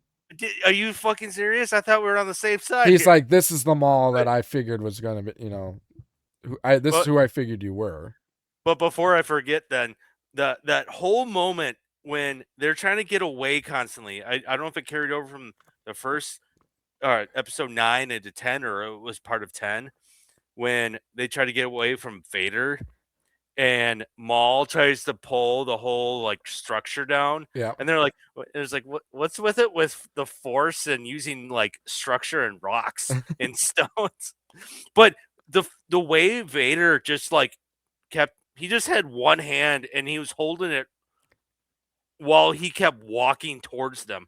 Just gave me like, oh my god, like And fucking he's like slicing the boulders and everything. yeah. And then there was the one scene where so it was Daki and it was Maul. Maul was trying to tell Daki about like you gotta bring out your rage. Yeah. He's like I got this sense that's the only way to beat this whoever this is, because I don't think he knew at that moment, but later on you can tell he's like, oh, you're Sidious long apprentice he's been looking for. Yeah. You're Anakin. Like you don't hear that, but you get the vibe of it. Yeah. But that jump scare scene, Oh yeah. because he like because his leg is all, so he has to like sit, he kind of has to sit down and he's trying to tell Daki like, oh, you got to unleash, your rage or whatever. Yeah. All of a sudden, boom, there's like the force hand and it's Vader and he just comes walking through and you're like, That was you're just terrifying. like, Yeah, I I jumped. I jumped I at that I moment. I totally, I was like, oh I was like, oh shit. Yeah, I loved what Maul was telling Daki there. He's like, this guy was, he's a trained Jedi. He knows what a Jedi's gonna do. So Oh like yeah, the only way we're gonna win is by tapping into your rage. It'd be a surprise element, even though Vader's probably well aware of rage and can handle that as well. But I thought that was really an interesting scene though too, when both Maul and Daki they're trying to convince Devin on the right course of action to take. It was because they like keep it going was back a and perfect like angel and devil on your shoulder scene. Totally. Like you got one saying one thing, you got the other saying the opposite thing, and you got to make your decision here. And I mean, Maul looks like a freaking devil, so it's perfect that he's the devil side of it. And then Daki is obviously trying to, elicit the Jedi way of handling this situation. So I thought that was a really cool scene. Trying to convince Devin going one direction or the other. Which overall, this whole first season, I think some people might knock it up for this or that. I thought the dialogue was great. I don't know. Oh yeah. Well, I am also just, and we haven't talked about it enough in my opinion, but I think Devin is such a fascinating character, and she did a phenomenal job. I don't know who the voice actress was, but between the voice acting and the animation of her, just her facial expressions and everything, like she was a very good character. I obviously will get more of her in this season, but I have really high hopes for her in terms of the long term. Like honestly, I think there's potential that she could be one of the villains that we'll see in like the Mandoverse or beyond. Because obviously Maul is not with her in Rebels, so either she's dead or they've parted ways. I'm going to take on the sense that they've more likely parted ways. And she would be a fantastic villain in some future Star Wars movies or show. Projects and whatnot. Yeah, because remember, how I've been talking about, like, with the Mandalorian show, how, like, Thrawn is the bad guy, but there's got to be someone else that is higher stakes. It could be Devin. And do you remember when Balin's skull is standing on that statue and he's like senses something calling to him? It could be Devin, because Balin's skull is he's not a Sith. He's a former Jedi that's like sees different ways. So maybe Devin is just like him. So I think there's a story there. I mean, I always assumed it was like, you've got the Mortis trilogy where you've got the father, the father, the daughter, and the son. And I always figured it was probably like the son or something, but maybe it's Devin, and they are like-minded individuals potentially, because Devin isn't bad. She just doesn't necessarily agree with the way the Jedi are handling situations, because Daki kept trying to convince her, oh, we shouldn't steal because that's not the Jedi way. And it was always even in these last two episodes, there was moments where he was telling her, remember, patience. Yep. And then Maul would be like, patience? We don't got time for this. Yeah. Like, well, even Devin, like with the stealing scene, like she's like, but survival is important. Like we have to survive, and the only way we survive is we got to steal food. So, like, she's not necessarily a bad guy. She just doesn't see the same way as, the Jedi do. And Ahsoka is kind of the same way. I mean, she's a good guy, but she left the Jedi Order because she saw how the Jedi were not what she originally thought they were. And even Anakin Skywalker thought that way. Qui-Gon Jinn thought that way. That's why he was a master, but he got invited to be on the council, but he didn't accept it because he looked at things differently. Count Dooku. I would say Dooku when in that cartoon series, Tales of the Jedi. Tales of the Jedi, or Tales of the or one of those. Tales of the Jedi was the one. Was it Tales of the Jedi? When you had a young Qui-Gon Jinn and even Dooku, you could see like the whole dynamic, like, which kind of like you could see where Qui-Gon then started being, where his vision was. Yeah. Was probably taken after Count Dooku. Count Dooku just took it to the next level. Yeah. So, but no, I know that's super fascinating. And even Maul's like that. Maul is like, he's become a character that's no longer like I mean, he's a bad guy, but he also understands the gravity of the situation and that, like, who Sidious is, and he's got to go. I mean, there is still a moral, some semi-moral compass to him, because in the previous episodes, when he's having those visions and he sees his younger self, he's like, I can't let this happen to someone else. The Oh, the that's a sh- good point. We the didn't get a shit, chance. yeah, the shit that Sidious put me through, the torture, and essentially I become who I am because of Sidious. I can't let him do this again. So like, there is signs that Maul is like, there's elements of a good guy to him. I mean, he's not a good guy, but he has understandings that would be more in tune with a good guy. It's like the opposite side of a coin to Ahsoka. So I think those two characters, which they kind of allude to in season 7 of Clone Wars, that they're just opposite sides of the same coin. Yep. Um, I so always I always made that phrase too. I think last time I was part of the recording for a podcast here, was that like if Maul has an agenda, mhm. and as long as you team up with like the enemy of my enemy, that phrase, the enemy of my enemy is my friend. Yep. So he'll side with you as long as you can help him, eh, you know, take out his revenge type thing. So And that's that's exactly what Docky said too about Maul, because Devin was trying to like defend Maul and said he came to my rescue like on that train.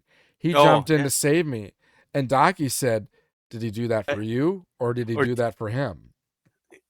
good call out, because that was an that now you're giving me goosebumps, because that's a good call out, because that was something that was said that I was just like, oh man, he's got a point. Yeah. Like so, But you're right. but I mean, Maul has his agenda, and any means necessary, he will take that course to achieve his goal. hmm And obviously his goal here is acquiring Devin as an apprentice, but his ultimate goal is to take out Sidious. And all this just makes me wonder, um, because in Rebels, his focus is on Kenobi. So there's got to be a point where Maul is like, there's nothing I can do about Sidious. Sidious. was it He's was there way some too powerful. So my focus is going to be on Kenobi. was there a point in, because how many years would that be? But I thought I was trying to watch like a recap. Was there somewhere where in Rebels or where where he gets left on a planet? Where Maul gets left on a planet? Yeah. Well, he gets left on Well, he goes to Tatooine and he's kind of Well, yeah, isolated. it was the whatever I was watching earlier when they were doing a breakdown. They said he was left somewhere for X amount of years, and that's why you don't see him until he finally finds his way off planet and gets to Tatooine to just seek out Obi-Wan. Well, after he gets I chopped in don't know, half, he gets left in that junkyard planet where he creates his legs, and he's left there for years.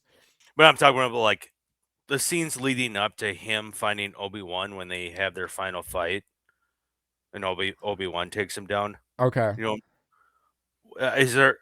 I don't know what show it was. Well, he shows up when we first see him in They were trying to Rebels. break it down, and I was kind of like, I don't know where. I haven't watched between. What was it? So there's Rebels. What else am I thinking? Post post Clone Wars. You got for Rebels, and for animation, Bad Batch. oh, is it Bad Bat? I don't. Again, I was just looking to see if you knew or not offhand, but I don't know. Well, I So know, yeah, because I'm trying to think. In Rebels, we first find him. He's at the like Sith temple where he tries to persuade Ezra to become his apprentice. And then after that, that's like the end of the season. We next see him. I don't think he's he's trying to get in contact with Ezra because he's trying to get a holocron, and they have to have like a Sith and a Jedi holocron together in order to like see a vision. And then he goes in that vision, he sees binary suns, because at that point he's looking for Kenobi. So he's like, "Tell me what I seek. Tell me where it is," which is Kenobi. So then his vision shows him Tatooine. So then he goes to Tatooine, but he's by himself and he's going through the desert like he's on his last leg, because I mean, it seemed like he was going to die. No water, no nothing. Um, Okay, and maybe then that's what I'm. Maybe that's that's what I'm. probably what you're thinking is when he's stranded alone on Tatooine in in a desert. Um, Talking about that, just popped a thought in my mind. Going back to Rebels and an awesome connecting point in this show, and why it was almost important it was important to have this fight between Maul and Vader in in Rebels, when Maul is speaking. I think it's speaking of Vader. No, yeah. What Maul knows, he needs an apprentice because he can't defeat Vader alone. So it alludes to the fact that he had some kind of encounter with Vader previously. Like, why would he think that if he hadn't? So Oh, him now fighting Maul, or Maul fighting Vader and losing, gives him the understanding like he can't take Vader by himself. So then when Maul sees Vader in the temple, he knows Ezra, he needs someone to help take him down. okay. Wow. When he put the pieces together, yeah, for sure, So that makes sense. I mean, it's not just badass watching Maul and Vader fight. It's awesome, but it's awesome that it makes some kind of connecting element too. Um, Hey, I was telling you when I was texting you the other day. So I got I got spoiled before watching the episodes that Vader was going to be in it. oh really? So Oh, I knew because I he. guess some people had earlier watches to it, didn't they? Yep, yep. I saw. I don't know if I saw or read something, and it's like people like over in like Australia or something had already seen Earlier it access for May the early. 4th. Yeah. So and that's why I text you though. I was like, oh, we're in for a real treat, and I knew you were gonna love that Darth Vader showing up, Well, and man. I And also knew that I mean, I didn't know, but I had a sense that I was. I mean, you could go through the TikTok things that I posted. Like, I felt oh it yeah, had to be if I put money on it, it would be Vader. The next one would have been Sidious, meaning on the holocron or hologram who he was talking to. So it had to be Vader that was showing up. I know, and I have to look back at the scene, but it looked like someone with a cloak. Vader doesn't have a hoodie cloak, No, right. and it would be Sidious or the whatever 11th brother. It to me only made sense it was him because he literally showed up the next episode. Yeah, but the I 11th but I brother, Marok is above him in the order. He wouldn't bow down or call the 11th brother Lord. but there was moments in some of the episodes where it seemed like the first brother kept looking at him like for approval. So it is the first like yeah, you're the first, but 11th, I he's pretty I you get what I'm saying? I don't I I get what you're saying. I think it was Vader on the who's hologram. I think they wanted people to be wondering who it was. And oh, I think they figured people would know it's going to be either Sidious or Vader, so they're going to want to try and make you think one thing and it's going to be someone else. So they made it seem like it was potentially the Emperor that they were talking to, but just the details, it wouldn't make sense that it would be the Emperor. Again, because the Emperor only really deals with Vader and Tarkin. I don't think it would have been the 11th brother because he's under Marok or the first brother. the first, yeah. And I mean, Marok wouldn't be calling the 11th brother Lord or bowing down to him. That's a good point when he said pretty much like Vader's famous quote, like "What's my bidding, my lord, or Yeah. my master, or whatever." Yep. There was also an outside chance that it could have been the Grand Inquisitor that they were talking to, but I don't think they would have been calling him Lord either. So, because the Inquisitors only take orders from the Grand Inquisitor or Vader. Yeah. Again, I'll have to take another look at like what the animation, but the way you would know it was Vader. He's got this helmet. To me, it looked like it was someone with a hoodie, with like their cloaks that they wear. That's what it looked like in the hologram. But I don't know. It's so tricky when you see it from behind and very tight angle, and Yeah. Because you're I like, was thinking maybe it's just like the shoulder or arm that he's showing, which he has a cape. So then then it could be Vader. it looks like a cloak, but it's just his cape. Okay. And his head, his helmet, if from the right angle, it's like It could look like a. if you're looking from behind, it could look like a cloak. So, but I am 99.99999% sure that was Vader on the hologram. Vader. I also like to bring up the another scene when they get away from that like acid pit area. Yep. And the Inquisitors can't. Oh, because all of a sudden that whatever device floater just The like shift. yeah sank in. So all of a sudden the two Inquisitors couldn't make it. The first brother looked at the other one and he goes, "Let him know they're on their Oh yeah. they're on his way." Yep. They're heading his direction. And they're heading in his direction. That's how Vader knew he was. Oh, like part of me, I was like, are they talking? Are they talking Who about is Vader? it? Who is it? I was like, who is it gonna be? Who's it gonna be? Who is it? Keep talking. I got to take a time out. I'll be right back. Okay, But keep okay, talking about that. yeah, yeah.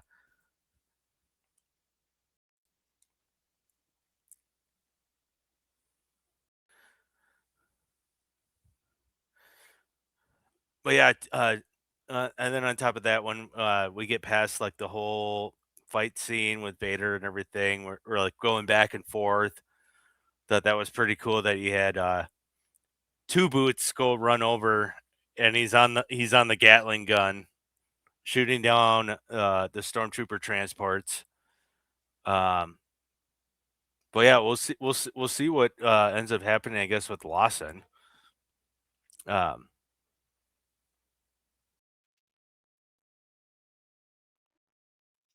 if he comes back or not, because like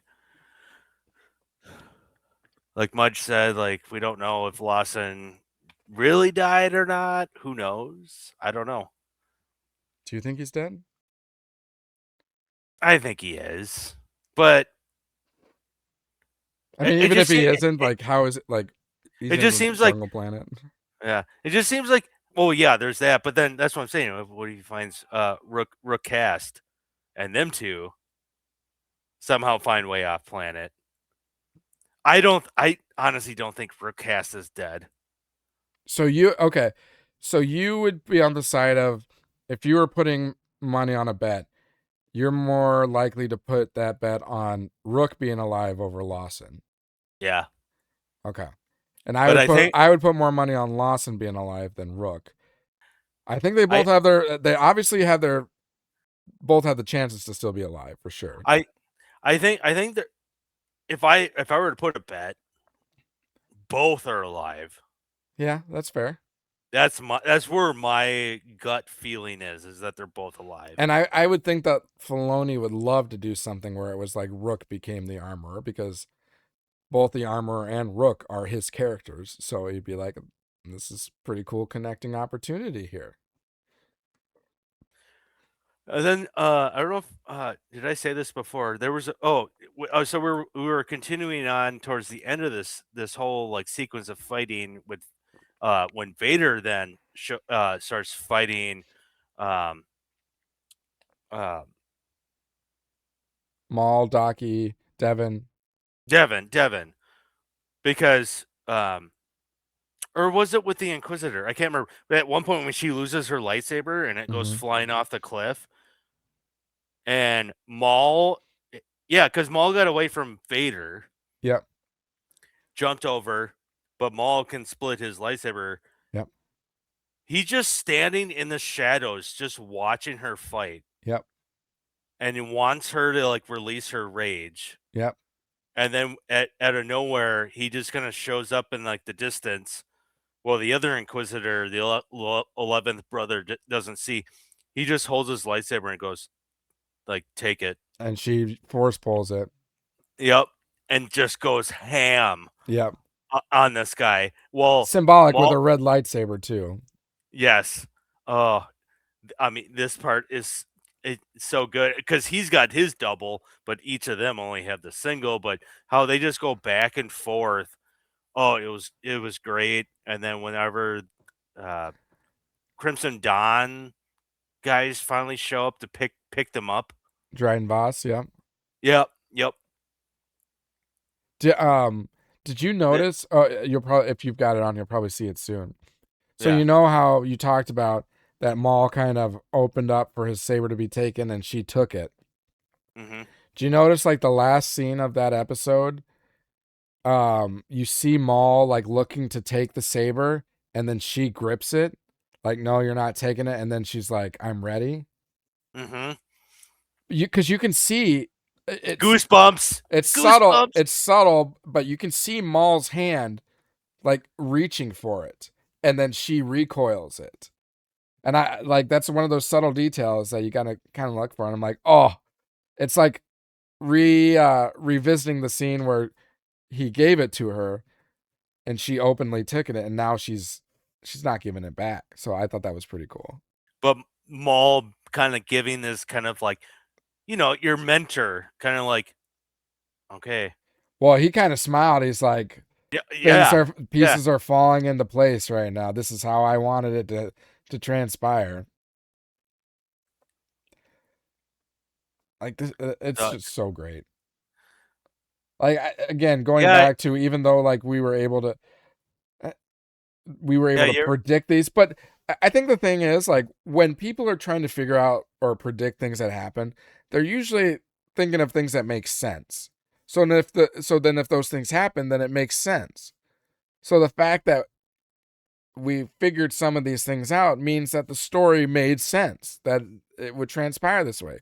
And also, I feel like, not just in this show, but Star Wars in general has a way of giving subtle indications about what's going to happen. Like, it gives away the endings before, it even happens. And then it's just about the story that fills in the pieces between. But so it's that's half the fun of Star Wars, is trying to figure out the things that are going to happen. That's what happened. Sorry. I was listening, but I was kind of multitasking. Yeah. That's what happened. So Devin hit the one Inquisitor, and he went running down the stairs like a little bitch. Yeah. And who comes out of the corner, out of nowhere? Vader. And Devin's just sitting there. All of a sudden, because it reminded me of the scene, because he like hit her and she fell down and she's trying to block, and he's just sitting there like batting down on her. Made me think of the scene in Return of the Jedi. Remember when Luke? Oh yeah, batting down on Vader. Just batting until he chopped his hand, like his arm off or whatever. Yeah.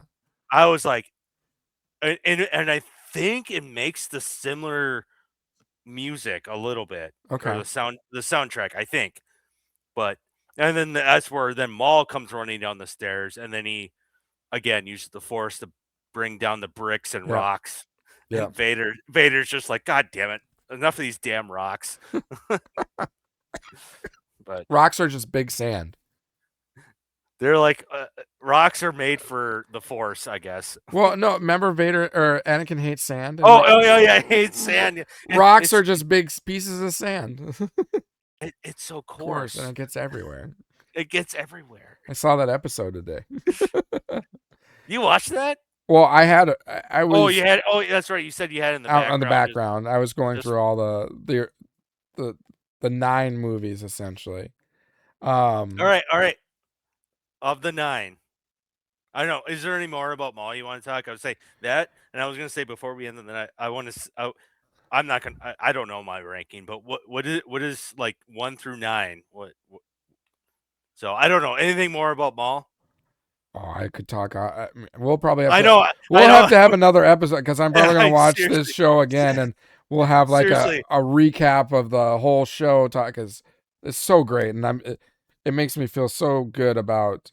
I mean, Star Wars content finally. I won't say that Star Wars is back because I think you need consistency in order to say it's back. But Yeah. this is this. I mean, with Andor, and then And and this, we're taking steps in the right direction. For for sure. sure. For sure. And who do we got to thank? Filoni. Filoni. Well, but Filoni didn't really have involvement with Andor. But Tony Gilroy has between Gilroy. with Rogue Wasn't- One, he did Rogue One, and then he did both seasons of Andor. All 3 of those things were fantastic. As long as it wasn't Kathleen Kennedy. But I mean, you got to give credit to Kathleen Kennedy because if we give her the crap for all the bad stuff, we have to give her credit for the good stuff that came during her time as well.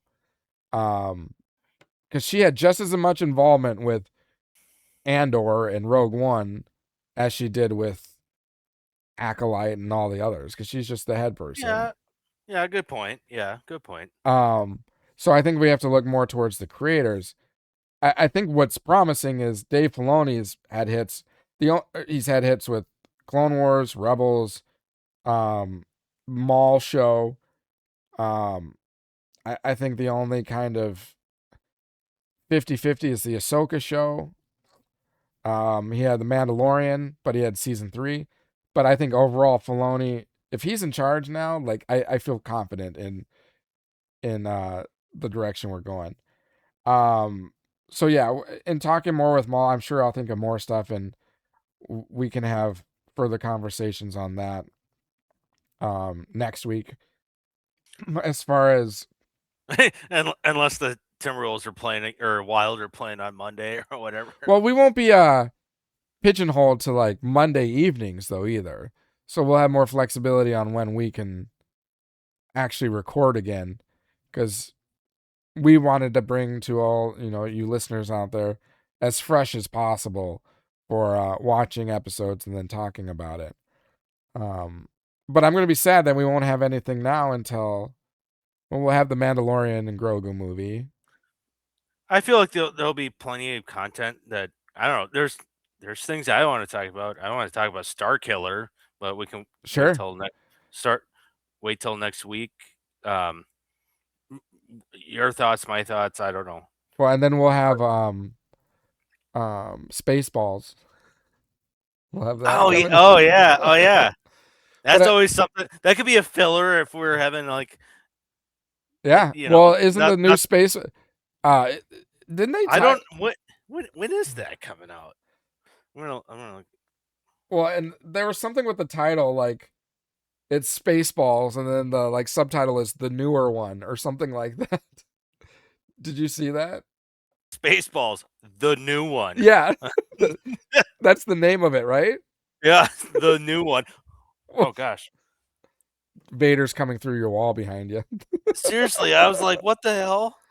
No, I got a good laugh at that. Like, because it's usually like Star Wars, A New Hope, Star Wars, Empire Strikes Back. Well, now you have Spaceballs, and then you have Spaceballs, the new one. It's not. Did you see Mel Brooks is in it? He reprised Yogurt. Isn't he dead? No, I thought he's still alive, isn't he? So it looks like 2027. Yeah, he's alive, 99 years old. Yeah, and he's reprising the role of Yogurt. As Yogurt. I saw that. I'm like, dang. Yeah, April of 2027. So that's not till next year. And it sounds like Ahsoka got pushed back to next year too. But I think that's going to be like, I think it originally planned for like December, but now it's probably going to be like early 2027. So hopefully like January, February, March, whatever. So that they have the finale probably on May 4th again, you know, Oh, yeah. something like that. Um, God, Mel Brooks played multiple people in that. He was the president. Remember? yeah, He was also the president. Scaroob. but he's only doing yogurt, right? It In says the here new one. it says he's doing that and the president. Oh, never mind then. Spaceballs, the new one. Oh, that's hilarious. Genius. Um, Is he the well, writer? he producer, writer. Yep, producer. Not the writer though, but he's the producer. So usually a lot of producers kind of say what goes and what doesn't go. Well, it was his idea, right? Because he's got a whole line of different comedies that he does. Oh yeah, for sure. Yeah. Uh, But Spaceball said that'd be fun to do like a breakdown of the first movie. yeah, I mean, Well, we got time. It looks like not till 2027 is the second yeah, one. I think before I mean, we'll bring Spaceballs onto this show, the new one, and before we do that, we'll have to do a little watching of the original one, and we can have a episode dedicated to that one. And I think next, And some episodes of the Family Guy Star Wars. oh, those are so good, so Hey, good. that's a perfectly good couch. I'm taking it. God, I keep watching every time I'm on Disney Plus when they does a commercial. It shows that part where he's like, "It's a perfectly good couch. Why did someone throw this away?" and then it shows them trying to run it up the Millennium Falcon, and it can't fit. Yep, so good. Like who? Seth MacFarlane. Where did he Creative come up? genius. Where did he come up with this? And going back to Spaceballs, didn't Rick Moranis come out of retirement to do this movie? Yes, yes, yes. Facts. Yep. Because Because he he's hasn't gonna, done anything in a long ass time. and that's all. You know why, right? Because his wife passed away, and um, Rick he's like, Moranis' wife passed away. um, how many years ago, and said, I got dad duties. Like I can't act and Sure, be a be a be a dad. dad and be a dad. Like he's like That's I'm admirable. he's like I'm on like retiring, and he must have had enough money to invest and whatnot. When his But children are older now, I'm sure, and probably have their y- own lives. And yep, exactly. So I can't remember if he came back for one of the latest Ghostbusters, like a cameo. I can't remember, but for sure, I I can't know remember like either. I know for sure though he retired when his wife passed away. And I forget. Bill Pullman's coming back too. Oh yeah. Oh man. Obviously, no John Candy, R.I.P. I Barf. wonder. I wonder if. At least Yeah. he's a. I Bar. mean, you could. Wonder if they'll have like, yeah, like you can kind of maybe replace like recast him Yeah. probably. If or if Chris Farley was around, what if they put him in for? Chris, I didn't know this. Chris Farley's got a brother Yeah, that that's in looks acting. Yeah, looks a that lot like him. looks a lot like him. They could use him. I mean, Anything's that's possible. not any resemblance necessary to John Candy, but um, I don't know. I feel like it's very similar humor. Yeah, Well, because I think some of the things I've seen it's like pretty funny. But it's not John Candy, but or they'll do CGI for or or Barf, or. like they did in Ghostbusters for Egon or something like that. Mm-hmm. Oh. I'd just be curious if they're what kind of like what's the story about? Because I thought the first one was just so ridiculous. Was it all about getting this like giant vacuum First Ghostbuster? or no? Spaceballs. Oh yeah, Well, Like, what was the premise of the whole movie? Like, it was just so random. Hey, comb the desert. How you guys doing? it's Hey, we ain't found shit. the entire thing was just taking Star Wars and New Hope and just making a parody out of Just it. a big giant parody out Yeah. of it. We, But I it's thought now there gone was from somewhat suck to blow. sucked a blow. Oh no, it's Pizza the Hut. There wasn't much rhyme or reason to anything. It just making it as ridiculous as possible, associating it with the original Star Wars movie. I know it was making more fun of just Star Wars. I remember. Yeah. I think there was a couple Star Trek jokes, and then what was it at the end? There was an alien that popped out and was dancing on the Yeah. on the. Hello, It's my like, baby. Hello, my oh, darling. my Hello, my love, my child. If you man. refuse me, you're going to lose me. Yeah. I was just like, what the fuck am I watching? But I was like, but this is hilarious. Oh, Oh, man. and then the Schwartz, and then when he like pulls the lightsaber, it goes, ooh, like, I see your Schwartz is as big as mine. And they always hold it, so it's like down there. It's a ring, but their hands are I know, more yeah. in their crotchal When they, region. when they draw it, Yeah. it's like what? Yeah, we'll do a episode dedicated to that for sure. Yeah, I would say find it whenever, if there's downtime between content to talk about. That'd be fun. That'd be fun to talk. I think I joked with Peterson. I think he might Jump consider on for join. that one. Might consider. That'd be He's like, fun. so. That'd be I don't fun. know. I don't know. The only other thing I just thought of that worth mentioning. Did you notice that they never had for Maul episode or chapter 10, they never had the title revealed for it? It was always just listed, so each chapter has its own name. Chapter 1 is The Dark Revenge, chapter 2 Sinister Schemes, chapter 9 Strange Allies. So number 10 was always listed as just finale. But then when they showed the episode, it's called The Dark Lord. But if you go into Disney Plus, it still calls it finale because they don't want to spoil it for anyone. For me, it says 10 dot episode 10. That's all it says. Oh, really? Mine, it says finale. I know. I don't know if there's something wrong, but yeah, it just says episode 10. That's interesting. Why? But I do remember it Because they saying, don't want, if they showed it, people would figure it out before they even watched it. well, Because both were released, like chapter 9 and 10 were released at the same time. right. You said what's actually the name of the Dark Lord? The Dark Lord. So if you Well, go, we could assume that's Maul because that's what the show's called. Or no, no, he's Vader's the Shat. Dark Lord. Okay, He's no, Shadow yeah, Lord. sorry. Yep, misread that. Okay. Yeah, so if it, Also, oh, go ahead. sorry. No, you go ahead. I was just gonna say, yeah, because if they showed Dark Lord, everyone would know it was Darth Vader.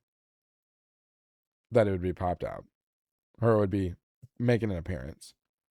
The Dark Lord himself. Hey, you say everyone. I don't know. I wouldn't be. Okay, I won't say everyone, but Mostly everyone. many people would understand that to be Darth Vader. But I was going to bring up your valid point, and it also got brought up in one of the podcasts I was watching. How awesome, like the whole Vader scene and everything that we saw of Vader didn't say a single word. How terrifying is that? All you hear is him breathing. Uh, How terrifying is that? That he It's amazing. didn't say a single word, and it was his body language. Mm-hmm. And like even when like all of a sudden he would look at you, and all of a sudden he turns around and he's like, "I know you're over here," and he stops you with the force, and then he's blocking you with his lights. Like his body language and everything was just like, this is menacing. Yeah, he didn't need Like to say anything. It was I know. absolutely amazing. So that's what I'm like. Make a movie. You don't. You don't. But then he'll have to say something. No, you don't. we don't need you. Like, rest in peace, James Earl Jones, but we don't need you. Well, but James Earl Jones signed over the rights to his voice to, I think, to Disney for like he did. CGI, yeah, for CGI or AI or whatever, so that they can reuse his voice for. I mean, Well, and then I imagine his family gets all like the proceeds from it, the everything. proceeds, royalty, all that. Yeah. So, Well, because I mean, you have to figure if you're James Earl Jones, if you're Darth, Star Wars is going to use Darth Vader, whether it's games, movies, shows, audiobook, what you name it. That voice is going to be used a lot in the future. So he's probably like, hey, might as well bring in some revenue for my family after I'm gone. So it just tells you that there's going to be plenty of Darth Vader stuff coming. but it's just more of like an exclamation point to that scene where Yeah. like they fought for a while, and Maul is like at one point had him like at a cross, and he goes, "What are you?" Yeah. Because he's not talking. Yeah. Well, All you hear is his breathing. well, and it's awesome because it just gives the feeling that Vader thinks like you're not even worthy of me talking to you. You're so below me. You're so petty. Oh yeah. Like Yeah. I'm not gonna answer your questions. I don't care who you are. You can care about who I am all you want. I'm just gonna get rid of you. I'm gonna kill you.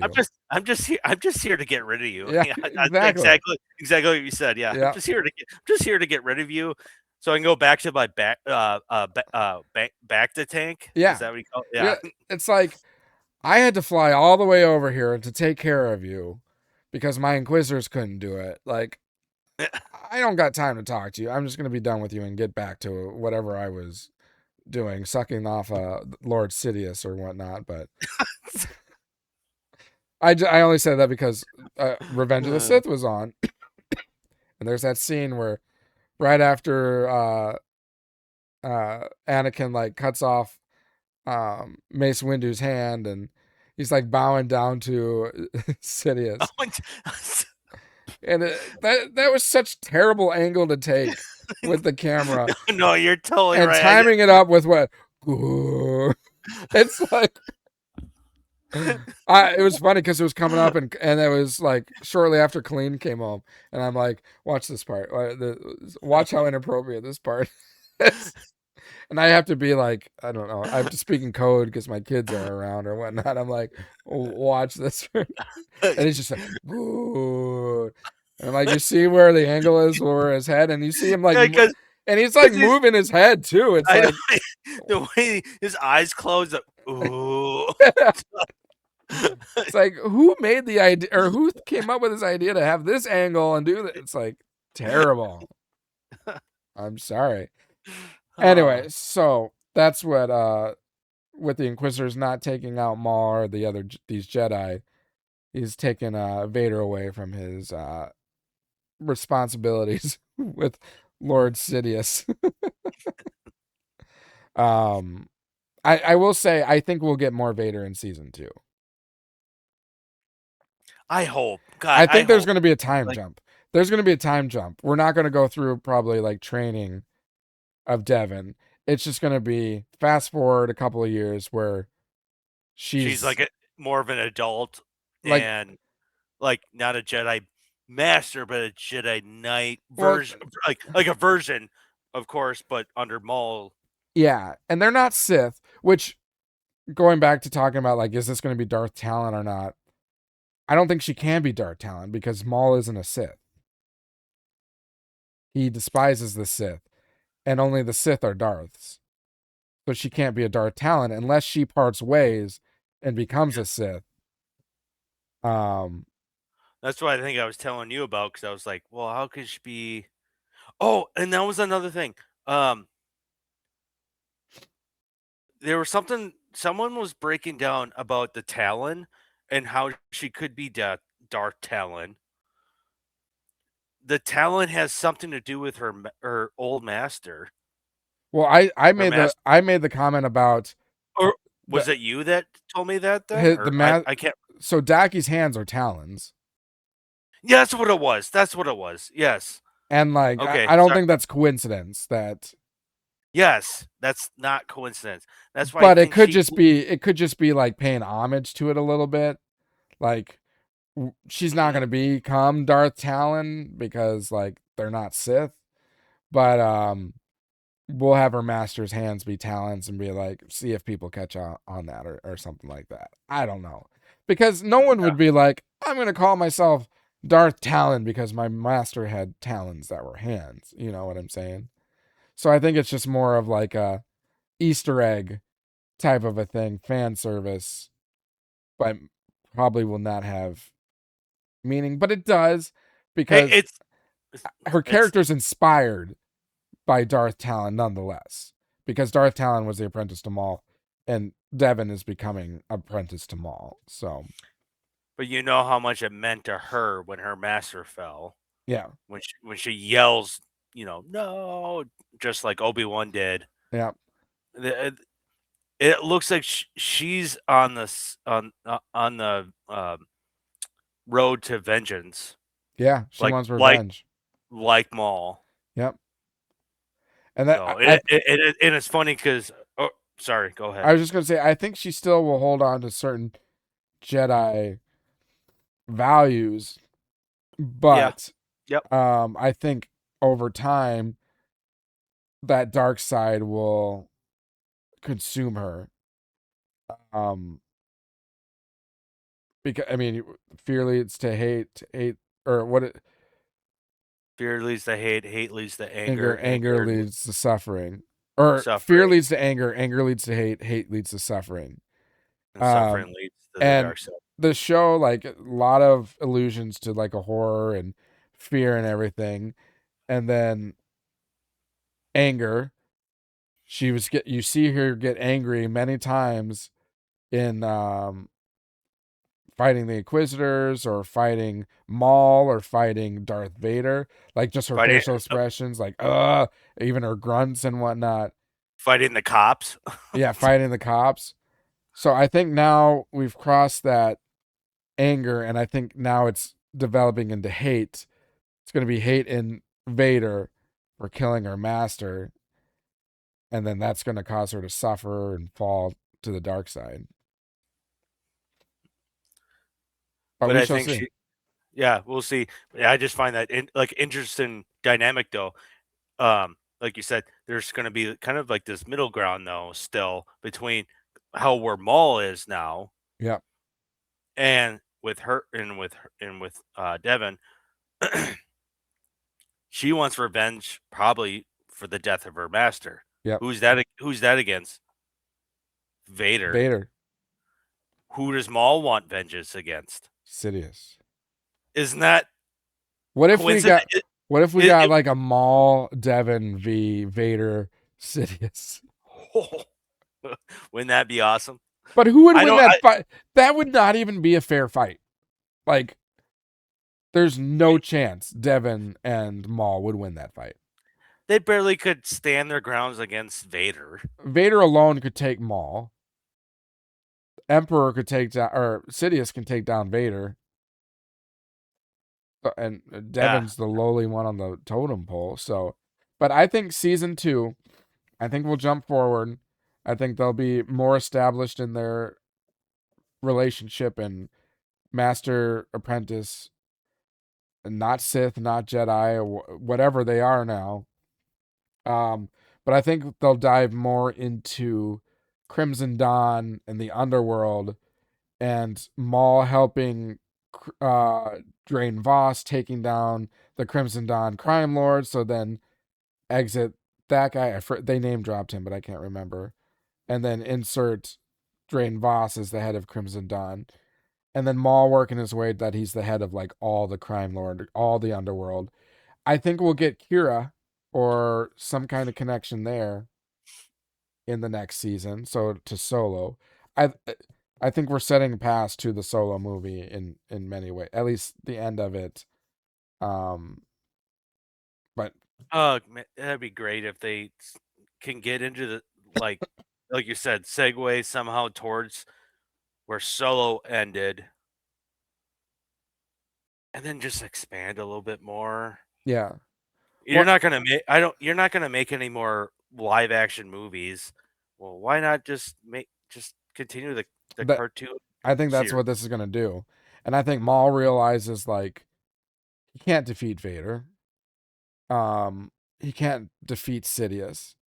He's got to train this apprentice, so it's got to be in the shadows still.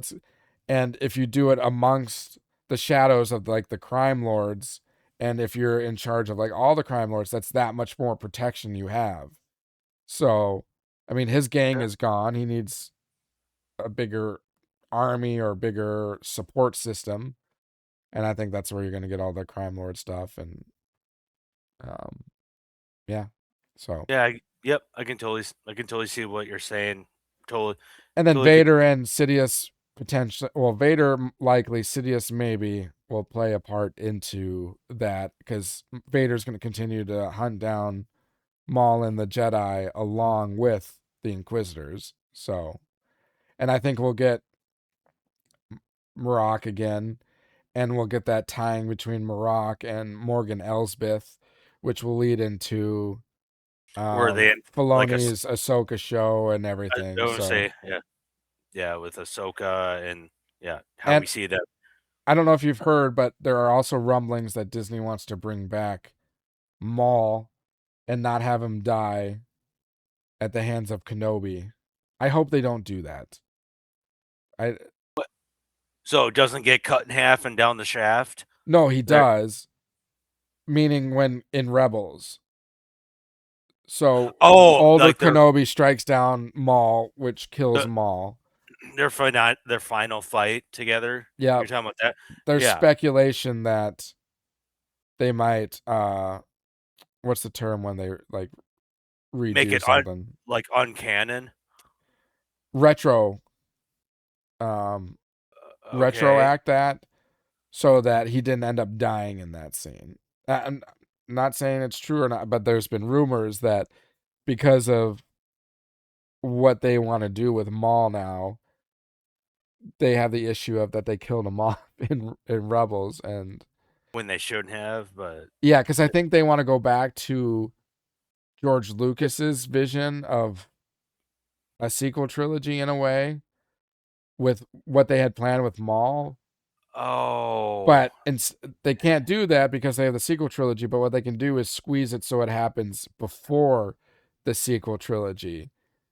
But they would need Maul alive for that. So then they might bring him back or something. I hope they that just leave him dead. But I thought that about when they killed him off in Phantom Menace. Like, how is he still alive? But hey, now that he's still alive and he's doing what he's doing, like, I'm okay with it. yeah. It's pretty But I think badass. at that point with Maul though, I think the fact if you didn't watch the cartoons like Rebels Yep. and all these other like to understand the backstory, there's a lot of people that wouldn't know. So I don't know. Can you just continue what you're doing with the cartoons? We'll cross that bridge when we have to, but don't make a live action. Yeah. I don't I think they guess I will. I don't I think that. guess at this point, I think I, Maul would probably stay animated. I don't know. I mean, what would you do? Would you attempt to make a live action movie? I mean, I he was in wouldn't. Solo, but For what? because you would have to. It has to be what's his face for the voice, but it would also have to be Ray Park, Ray Park is the physical actual actor, physical actor. and then is it starts with an M. Sam Witwer. So yeah, that's what it is. Yeah. Sam Witwer would have to be, so it'd have to be a voiceover. Which I thought, didn't they do that in that little cameo at the Yeah, end? they did it with, but it was easier because it was a hologram, Just and it was just for a short. short period, Make a whole movie might and be live might action, and you see him non-hologram. It would be more. It'd be a little off, I think. be, yeah, yeah. So I don't know. But I have to give Sam Witwer praise. I mean, with everything that's happened now, he has to be up there with one of the best Star Wars actors in the whole franchise. like voice wise, or general like yeah, like how dynamic he is and how skilled he is with his well, even dialogue and script reading. and like how menacing his voice can be, but how like it's hard to Outside of explain. Vader, whose voice fits their character better than Maul? I mean, no one will ever beat Vader. I mean, James Earl Jones, no one can beat that. no. I mean, he is the epiphany of bad guy in film history. But just the fluctuations he does, like, Oh, K2SO. Come on, his voice actually hits pretty hard. it's really good. It's really good. And I'm still gonna put Sam Witwer over him. Alan Tudyk. Yeah, him. I put the coordinates in. Where are we going? Like, oh, I'll let you know. It's like they never let. Or what was that whole like conversation in the cockpit when Andor wasn't telling them like where we're going? It was great. They never tell me anything. Oh, that's He's so God. good. He I was do wish we could get more of it. Unfortunately, we probably won't get any more K2SO, but I wish we did. Like, I was really relishing what little we got in Andor after Rogue One. and your favorite part that I still laugh to this day in Andor, I have cleared a path when he does the hallway scene. Oh yeah. And he's like, Cassian, I have cleared a path. It's like that's I told you to stay with the ship. I love that show. I wish it. I mean, it did get great accolades. It was nominated and won a bunch of awards. Oh, it did? Mm-hmm. But I just wish that God. it's mostly like diehard Star Wars fans that are probably watching that show. And I wish, like, if there were non-Star Wars fans that would watch that show, they would be like, "This is a good show on its own." I know if you weren't If like you stripped it from the Star Wars title and it had nothing to do with Star Wars, it'd be a great show on its own. Yeah, totally agree. I try to get some of our mutual friends. They don't care to watch it Because it's Star Wars. I don't if it's that's the reason because Star Wars is in the title. Like, come on! I'm like, did you watch Rogue One? Like, oh, I loved Rogue One. I'm like, you're gonna love this. Like, Andor's almost better than Rogue One, in my opinion. There's more depth to it. I mean, Rogue One's awesome because of its connections too with, like, we're visually seeing a lot of Star Wars stuff that we love from the original trilogy. I think we talked about this. This is literally a trilogy. Yeah, it is. Season 1 of Andor, season 2 of Andor, And then Rogue One. and then Rogue One. Boom! How it segues into Rogue One is perfect. Perfect. Perfect. Yeah. And Well, and that goes back to our points earlier in this recording. Like, some shows could just essentially be a movie. So, like, you could have made it. Yeah, you could have made Andor a trilogy. you could have made a movie trilogy of the Andor. You could have cut away some of the non-necessary stuff in season 1 and season 2 and just make it a trilogy. But I'm sure they were like, well, it was probably more they created Rogue One, and then that did so well they're like, all right, let's get a story leading up to the events of it. And it's hard to make a trilogy movie because let's say you did Return of the Jedi and then went backwards. Right. That doesn't really work. You know what I mean? Like, yeah, it's tough. Because like all of a sudden, like, well, how do you go backward? Or let's say Return of the Jedi, and then you went New Hope, and then the Empire Strikes Back. Like it's too you need a flow, yeah, and it doesn't work well, and especially if you know what the outcome's going to be, doesn't help. Right. You know, like Andor worked because we knew what was going to happen, but it was nice to see kind of like a backstory of how did we get to Rogue One. Yeah. So, But I do understand too, like a lot of Star Wars fans, like Star Wars to them is the Force, saber fighting, all that stuff.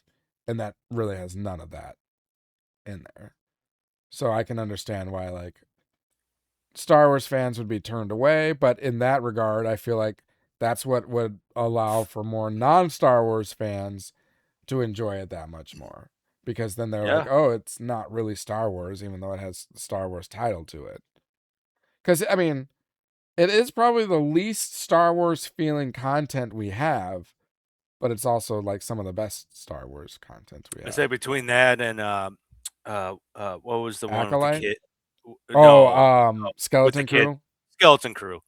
Yeah. I'd say between those two shows, Yeah, agreed. it didn't have like a heavy. It had Star Wars feel, but not as heavy as like you know.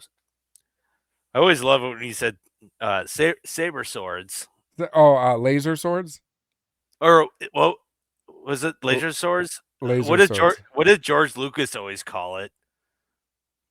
And then Harrison Ford said it in Yeah, wasn't it?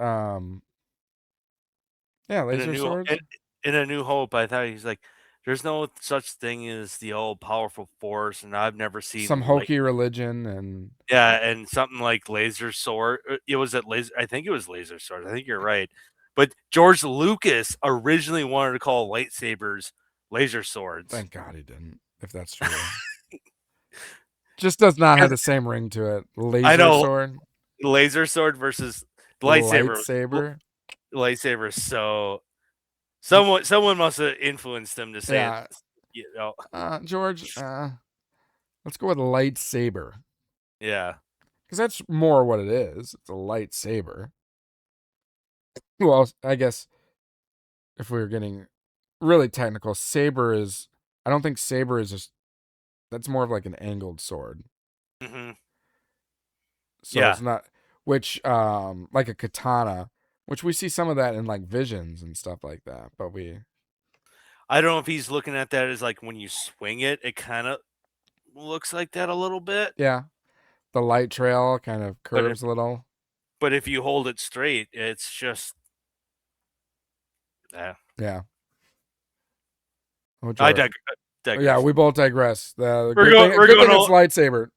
It's getting Yeah, I late. know. Let's just say thank God it's lightsaber. Yeah, I know. We can talk forever, and then um I know you've been sacrificing so much sleep right now. it's okay. Um but yeah, I'm sure we'll talk more Maul probably in our next recording. I know I'm gonna watch it again, and I'm sure I'll catch some more things. And just having something to talk about like this just makes it interesting and makes it fun. Looking Yeah. forward to the next episode to talk about way more than when we don't have any content. But when we have bad content like the Acolyte, sometimes it is fun to talk about that crap too. So, Hmm. but good that Star Wars I feel like is getting back on track, getting some good stuff. Looking forward to season 2 of Maul whenever that comes out. Hopefully next year or the year after. Um, And they've already been. It's been confirmed. Confirmed season for sure, season 2. Renewed for season And it 2. seems like every year we get a new animated season. So it will either come out next year or maybe we'll have something new for next year animated. But because we had Bad Batch before Maul, and before that we had Rebels, and we've had um Tales of the Jedi, Tales of the Yeah. Underworld, Tales of the Empire, Empire. Yeah. Clone Wars, all sprinkled in amongst those other years. So I feel like either next year we'll get season 2. Well, it'll probably be next year we'll get season 2, and then maybe something else animated. But I mean, I hope so. 10 episodes, which is everyone. 10 episodes, and they're like 20 minutes each. I would say they might as You well have get- just made it 5 episodes, 40 minutes each. Yeah. Because, Well, like, did you find it weird? Okay, I'm gonna bring this up and then we can close down. But did you find it weird that in last week's episode, so going from episode 7 to 8, they showed the end of season or the end of episode 7 at the beginning of episode 8? Yeah, and it took up like another couple, like, how many minutes, and you're Yeah. like, oh, I We're already like, seen. people are most likely going to watch them subsequently. So Well, why are you re-showing me that same scene? on the Charity and Tap, I don't know if you hit the skip button when they do like last time Yeah. on, like a recap. Yeah. They were showing that, and then and then it cuts to the actual episode then, and they're like almost practically almost re-showing it again. Yeah. It wasn't even I in was the like, it was "Well, just why did I part of the watch the episode. recap when Yeah. I could have?" Well, and why I was even just put like, in what the heck? yeah, it's like we just watched that. You have to I assume to believe that they knew people were going to watch them subsequently. So you didn't need to re-show that last scene of the Inquisitors fighting Maul. So, Hmm.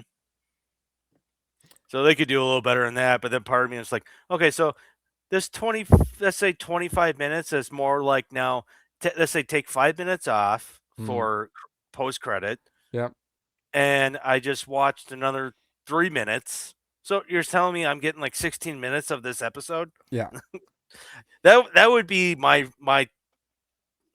frustration, and it's been like that with all of Disney's like shows I've Shows. watched. Like it, they like cut you short. It's the same thing with when I've been watching the new Daredevil Born Again. Sure. There's moments where they're doing this like whole recap, but then they do this whole like the first 10 minutes of the episode is them kind of, Recapping. but it's like it's new scenes, Right. but they're recapping, Like and it's like reminding everyone how they got there. I was like, well, why did I watch the recap? Like what happened last week on this episode? And I was like, Yeah. what? Why? And so you're like, "Ugh, why am I paying for You're content wasting that my time. I know?" Seriously, it's like I could fast forward here. Like what the hell? Like, I don't. I digress. Yeah. I just wish that they would be like with the Maul episodes instead of 10 episodes releasing 2 at a time, just say 5 episodes and make them and just combine them. I think you should. That would make more sense to me. But All right. that why they do that is like week by week, word of mouth. Then you get people that are like we're telling other people, and then they're like, "Oh, I don't have Disney Plus," and then they end up getting Disney Plus because they want to watch it. So Well, and it doubles their engagement. You're clicking into 2 episodes instead of 1, which true. all counts towards metrics. Oh, which is Yep. did you hear Acolyte had a surge of viewership as Maul or during the Maul showtime? Do you know Real? why? Do you know why? Why? Why? I think I might have heard this. Why? Because the Acolyte was defaulting as the next autoplay after the Maul episode. Yes. No, mine was doing that. I was like, I don't want to fucking watch this. But every time it flips over, it counts as an engagement with Acolyte. So then I don't know if it was Disney or someone was like sending out the message, "Oh, Acolyte's coming, it's getting interest." And It's everyone getting was like, interest. "No, Renewed. it's just because it's what followed the Maul show of default." I thought that was funny. It's I like always hate that. Hate they're that they're trying so hard to push that this show was good, and it was like, no one believe. Like, okay, there. I won't say no one, but a vast majority of people that are fans of Star Wars will tell you that was crap. I heard Disney might try to disclaim that show I because They be- should. because if you do that, they've done that with Disney and other companies, but Disney specifically this past year disclaimed Yeah. certain like movies or shows. So that means like it's off the platform. Well, they did that with the Willow show. That's okay. Did we talk about this Yeah, we already? talked about. Yeah. Okay. I'm not gonna dive into it. No, but I just find that I hope just they would find do that with the Acolyte. I just find that interesting and just tax write off. Like what? Yep. And you're gonna do that with acolytes? Well, it's like Well, it costs a lot of money to do Acolyte too. So maybe they want it as a tax write-off to. Yeah. You never know. So if you disclaim it, that means it's not canon. Yeah, it'd I be guess. like Legends or expanded universe content, kind of like what Visions is. Oh yeah, it's like let's because pretend that Visions never. isn't. You could leave it up and just be like, all right, this is not canon. I think that's what they should do. So people who I like it can still watch it, and it can be a part of their head canon for Star Wars. But because the lore just doesn't match up with things of the past, it really doesn't make sense for it to exist from a Star Wars point of view. But we'll let bygones be bygones. Oh, I totally forgot. When we were talking about Vader, I was going to zip up my sweatshirt because it's Vader. I was wondering. I was But like, I are you added wearing it. your? I was wearing your Vader sweater. Yep. And I don't know if you can see, but the little pins are lightsaber hilts. And the string is red, so it's like a red lightsaber. Here, let me see if I can get it closer. You see it? Mm-hmm. Yep, just like yours. Little miniature of these. Yeah, see? Yep.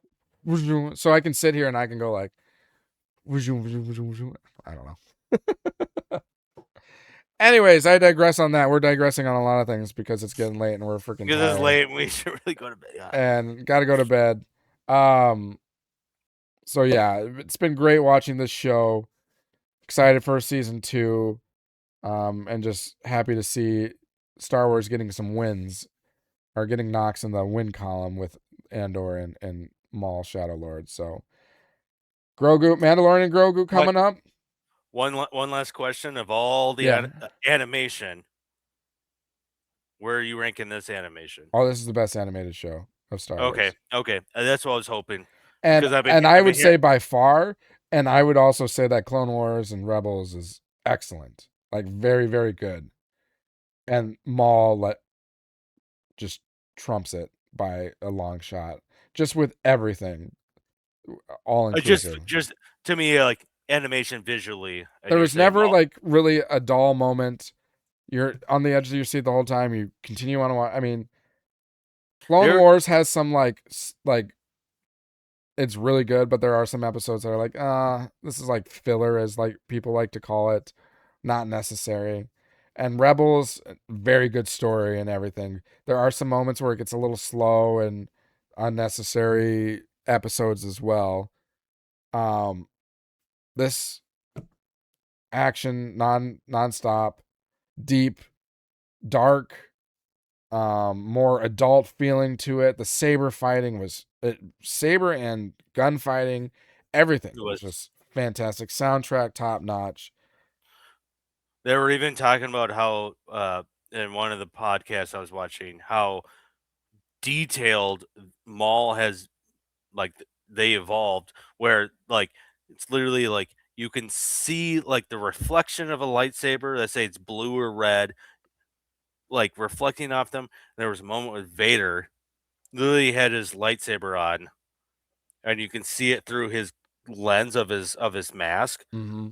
You can see the like the like his red lightsaber. And I was like, "Oh, that is so." Even Maul with his eyes and like you can almost see like you're seeing the reflection of his eyeballs if you go really like slow motion. It's like I don't know. I just felt like the animation was Yeah.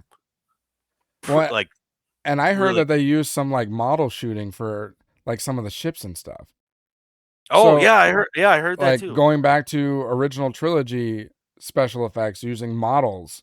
So it's like it's not even CGI. It's like a physical um spaceship or whatnot, whatever they used, and just incorporated it into the animation so it looks more real. And even like the art backdrops, like it's an art style. I forget who the artist is, It's or like I know, but they call it where like it's where they like use like blurry in the back. paint Yeah, like paint stroking. They call it. It's almost like the Bob Ross or whatever does yeah, like kind of and try to make it 3D almost looking very like. Batman dark esque Mm, looking art, and it fit this. It fit his character. It fit the story. Fit the scene very well. And mhm. some scenes, it's like it's very much that blurred look, and then other scenes, it's very much cleaned up and more specific in what you're looking like. If it's a building, it's more a clean cut building. Another scene, it's like a very blurry building type of thing. And it really just changed based off of like the tone of the scene and everything. So just all the details that went into it. The sabers, we were talking about how the look of the light, how it like swings in a curved look.